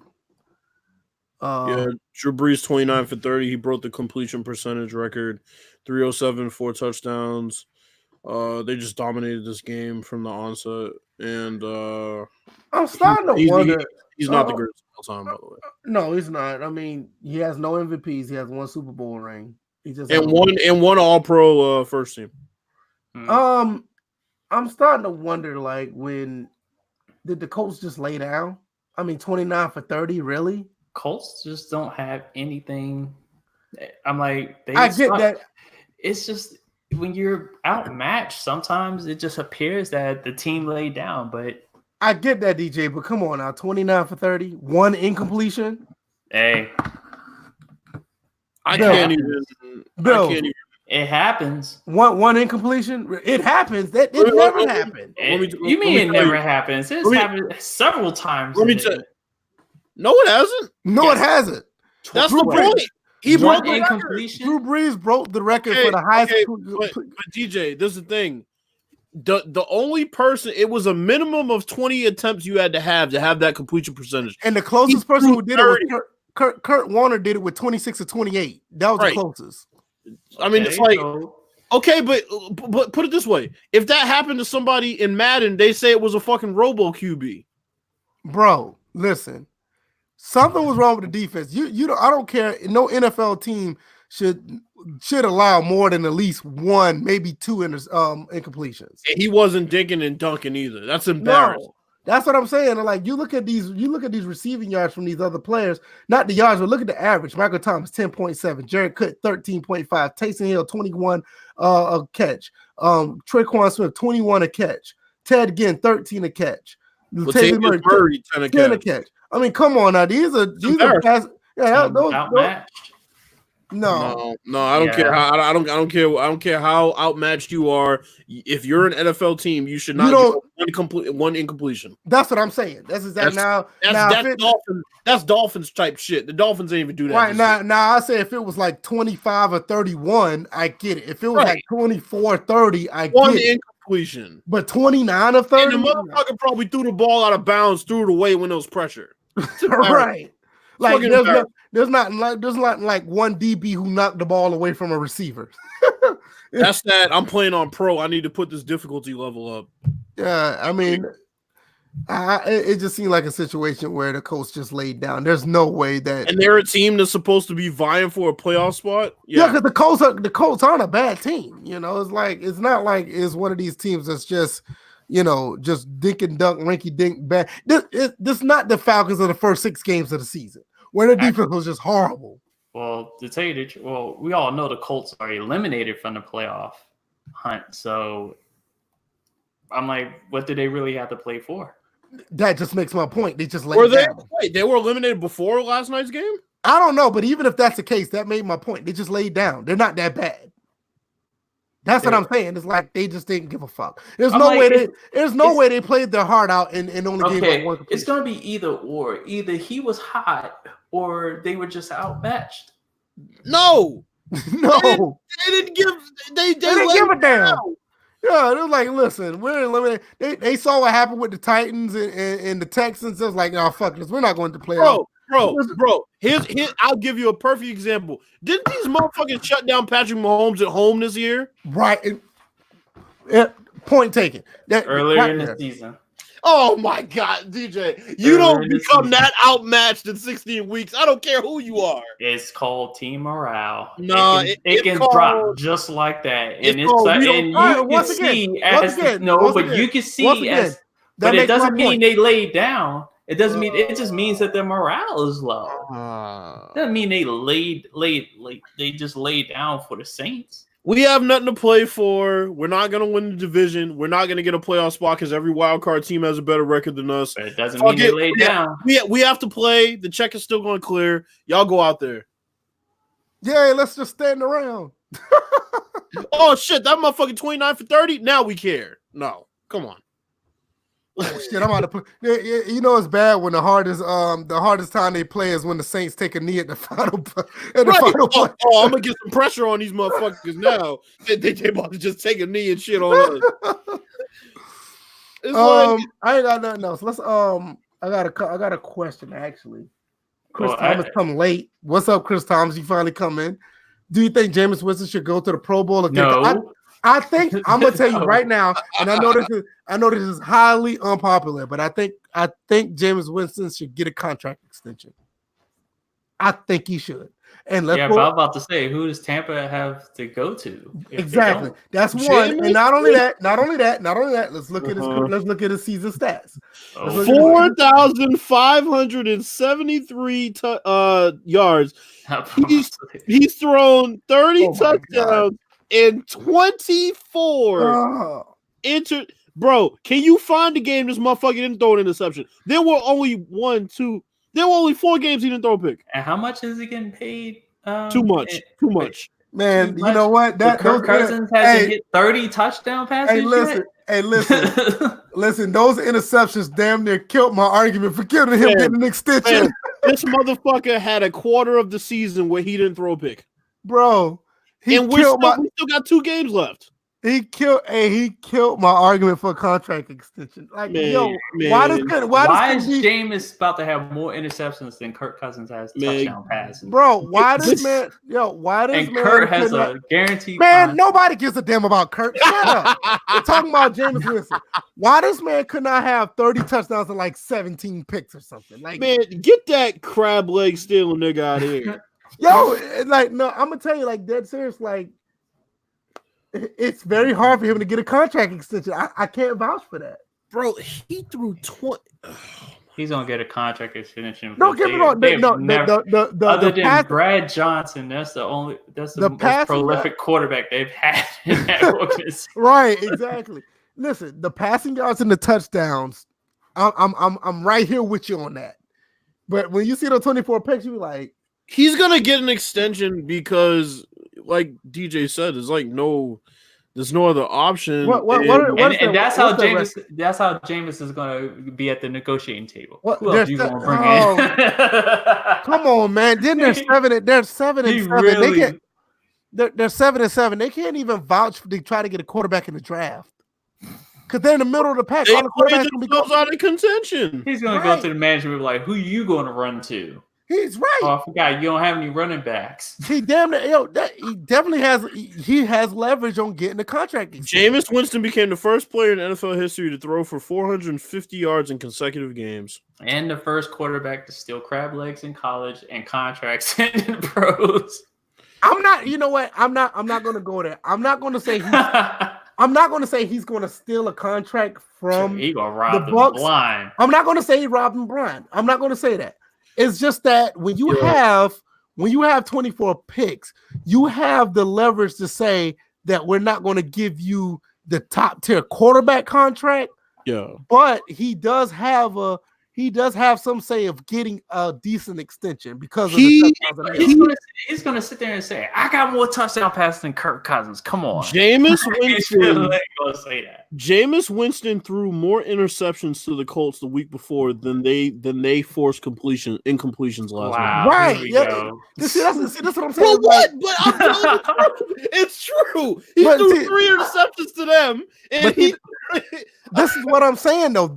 It's like this couldn't be a really a tug of war of getting a contract, because if you don't look at the interceptions, he has a case of getting a contract extension. But when you look at the interceptions, not only that he may not get one, if he do get one, it will not be a top tier quarterback extension. Oh no, he's not going to get it. The point, the question was, is he going to get an extension? I firmly believe he's going to get an extension. I think he will. I mean, the numbers are staggering with the interceptions on the back end, but now what if he goes nuts in the last 2 games and because he's at how many touchdown passes? He's at 30. What if he would at least throw 4 touchdown passes in the last 2 games? He ends up with like 38. He'd have to throw no touchdown, no picks, no interception. So like, say if he ends up with 38 and 24, he's getting a contract extension. Yeah. Well, he's getting a contract extension no matter what. But man, I'm like, for him to be in position to throw that many interceptions, they're asking a whole lot from him. Jameis Winston's just a confusing dude because he really is. Because he's leading the league in touchdown passes now, right? He's leading the league in interceptions, and he's leading the league in passing yards. Damn near. It's like, what the fuck? That's what I'm saying. It's like Pro Bowl is out of the question. He ain't going to the Pro Bowl. But when you look at the Buccaneers situation and what they got around this team, well, he is going to go to the Pro Bowl because people are going to say they don't feel like going. Yeah, he'll be a reserve. Yeah. So I mean, shit, it might be a starter by the time people say, "Yo, I don't feel like going." I'm gonna tell you right. I'm gonna tell you right now what Ravens Nation just said. He thinks that the Buccaneers should sign Kaepernick. Let me tell you what happens. Kaepernick goes to the Bucs, and I'm gonna tell you right now. And this might be unpopular, but I'm pretty sure at least Bills will probably agree with me. I think Jameis Winston goes there and outplays Cap, and Cap will be on the bench anyway. I'm tired of this Colin Kaepernick shit. I am too. He had his chance. He gave it up. Shit happens. I agree, but do you think I'm wrong? You don't think he'll outplay? I don't think you're wrong at all. Yeah, and Cap will be on the bench, and you don't walk into something you haven't been, especially when you didn't leave as the best. You don't walk into something that you haven't been doing and automatically beat out somebody who has been doing it for that long and is pretty decent at it. I mean, don't get me wrong. I mean, 24 interceptions aside, he knows what that team is about. It'll be an indictment. Honestly, it'll be an indictment on Jameis if Cap comes in, he lose that job. And honestly, to be honest, if it was even, he'd have to smoke Kaepernick in that quarterback competition because we all know if it's even close, Kaepernick's going to end up starting. Well, that goes against that. That's not a coach's issue. Though. That's fan pressure. Of course. You know what I mean? That's franchise pressure. That's front office. That too. Front office, not coach, but front office. Yeah, absolutely. But from that area, Kaepernick wouldn't have a chance to start. Yeah, I don't think he will. Not with the Bucs. No. The fans, nah. But I mean, not only that, Jameis is no scrub. I mean, he's playing football well enough to keep that job. I agree. I think he's playing well enough. You can say what you want about the 24 picks, but if you look at the totality of his work, at least this year, he's played enough to keep that job. That's why I say he'll get an extension. The Bucs would like to get a running back. I mean, I think that'll be pretty easy for them to get him in the first round in the middle of the order. Somebody asked the last time man, y'all dudes forget about Doug Martin real quick. I was about to say Doug Martin was that guy. What are y'all doing? And it's all stock, not all stock. He was stocky. Well, you might as well just write Allstate. They stopped giving. Yeah, but they stopped giving him carries. Didn't have nothing to do with him being a damn good running back. Right, that's true. Kind of like William hurt his neck, and that was it. Yeah, pretty much. Yeah. Man, that Auburn team, man. That Auburn team got snuffed, yo. 2003. You had Jason Campbell, Ronnie Brown, Carlos Rogers. No, was it Carlos Rogers? Yeah, it was Rogers. Yeah, Carlos Rogers was the DB. Kenny Irons. Yeah, Kenny Irons was on the other side. See, wait a minute, hold up. Now that I think about it, that still doesn't make any sense. He was cross-eyed even in college, and he wound up winning best deep. What was it? Carlos Dansby was on that team. Dang, man, that team was good, and they got snuffed because of dumbass computer bowl on BCS bowl. Because 2003 was the year USC and who played? Or was it the Ohio State team? I think it was 2003 was Ohio State and Miami. That was 2002, wasn't it? I think it was the finale of the U. Let me look because that got me 2003 Auburn.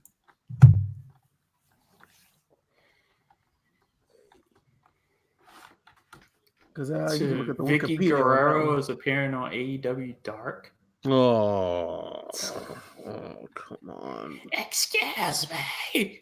Like, come on, man! They're getting really desperate. Was it? No, it wasn't the 2003 team. I think it was the 2002 team. I'm still mad. NBA 2K could pick 10 new soundtracks, but they can't fix their servers to save settings. I'm waiting for. Hold on, man. Hold on. This thing got me kind of. Was it the 2014? What team? That football team that was undefeated? That's Doug Thomas, huh? Look up 2004. Oh, it's 2014. It was the 2014. WWE 2K has a patch coming out. It didn't come out today, but it actually sounds like it's a pretty decent patch. So. Not only they were number 4, they beat 4 top 10 teams that year. I told you they should never had a dumbass computer picking games. Shoot, remember Yeah, it was 2004, and USC played Oklahoma. Remember that one year that they had co-champions? Yeah, I remember. It was Michigan and I forgot who it was. Michigan and somebody else. I thought it happened twice though. Because once it was USC and Michigan, I think, right? Or USC and LSU. That was the team I remember John Jansen was on. I think USC and LSU were joint champions one year. Then another year it was Michigan and somebody. I'm like, you know what? The BCS works only when you play it in NCAA football on the video games. That's the only time it works. That's the one time I like a committee to vote on something is when a computer is gonna. Yeah, it's like there you go, Nebraska. Mm-hmm. Yeah, it's like, come on, man. Like, it's USC and LSU. Okay. Or LA. Nick Saban was the. Yo, they had a wide receiver named Evander Holyfield.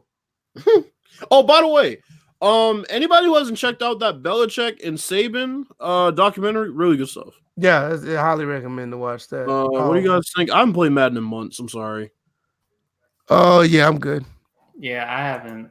Right now, I have no interest because every time I go to look at it and I go to try to play it and I want to play a franchise, and then it's just like, shit. Yeah, listen, I'm gonna tell you right now. I've been playing NCAA football 08 and Madden 08.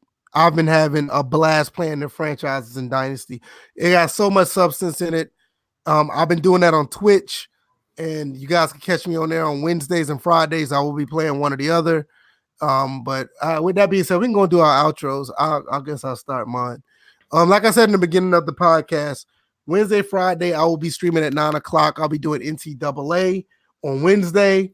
I'll be doing Madden 08 on Fridays. That's why I want to play both of those games where I can actually take the draft classes and you can watch the life of those players go into the pros. Saturday, I'll be live streaming as well.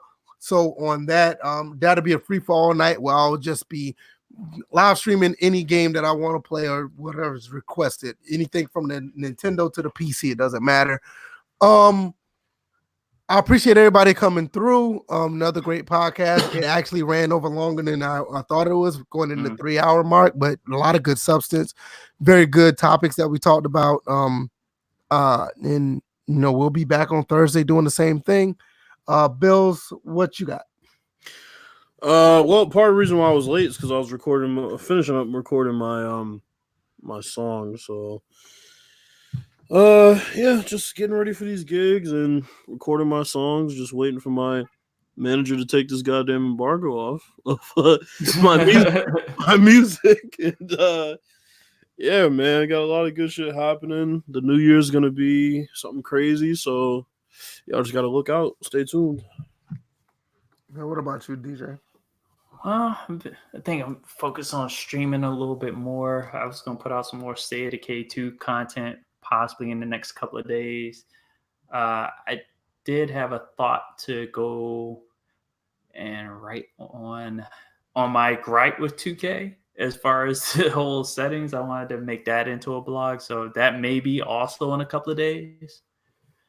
Other than that, it was good to everybody to come through. Appreciate everybody attending, and we still needed more questions. There was a good amount of questions, but yeah, I'm tired of y'all Helen Keller motherfuckers. I need to talk, goddammit. At least for like 20 minutes, it was dead in the chat. Yeah, once we started talking about the NFL, everybody's like, "Well, I'm head out." Right.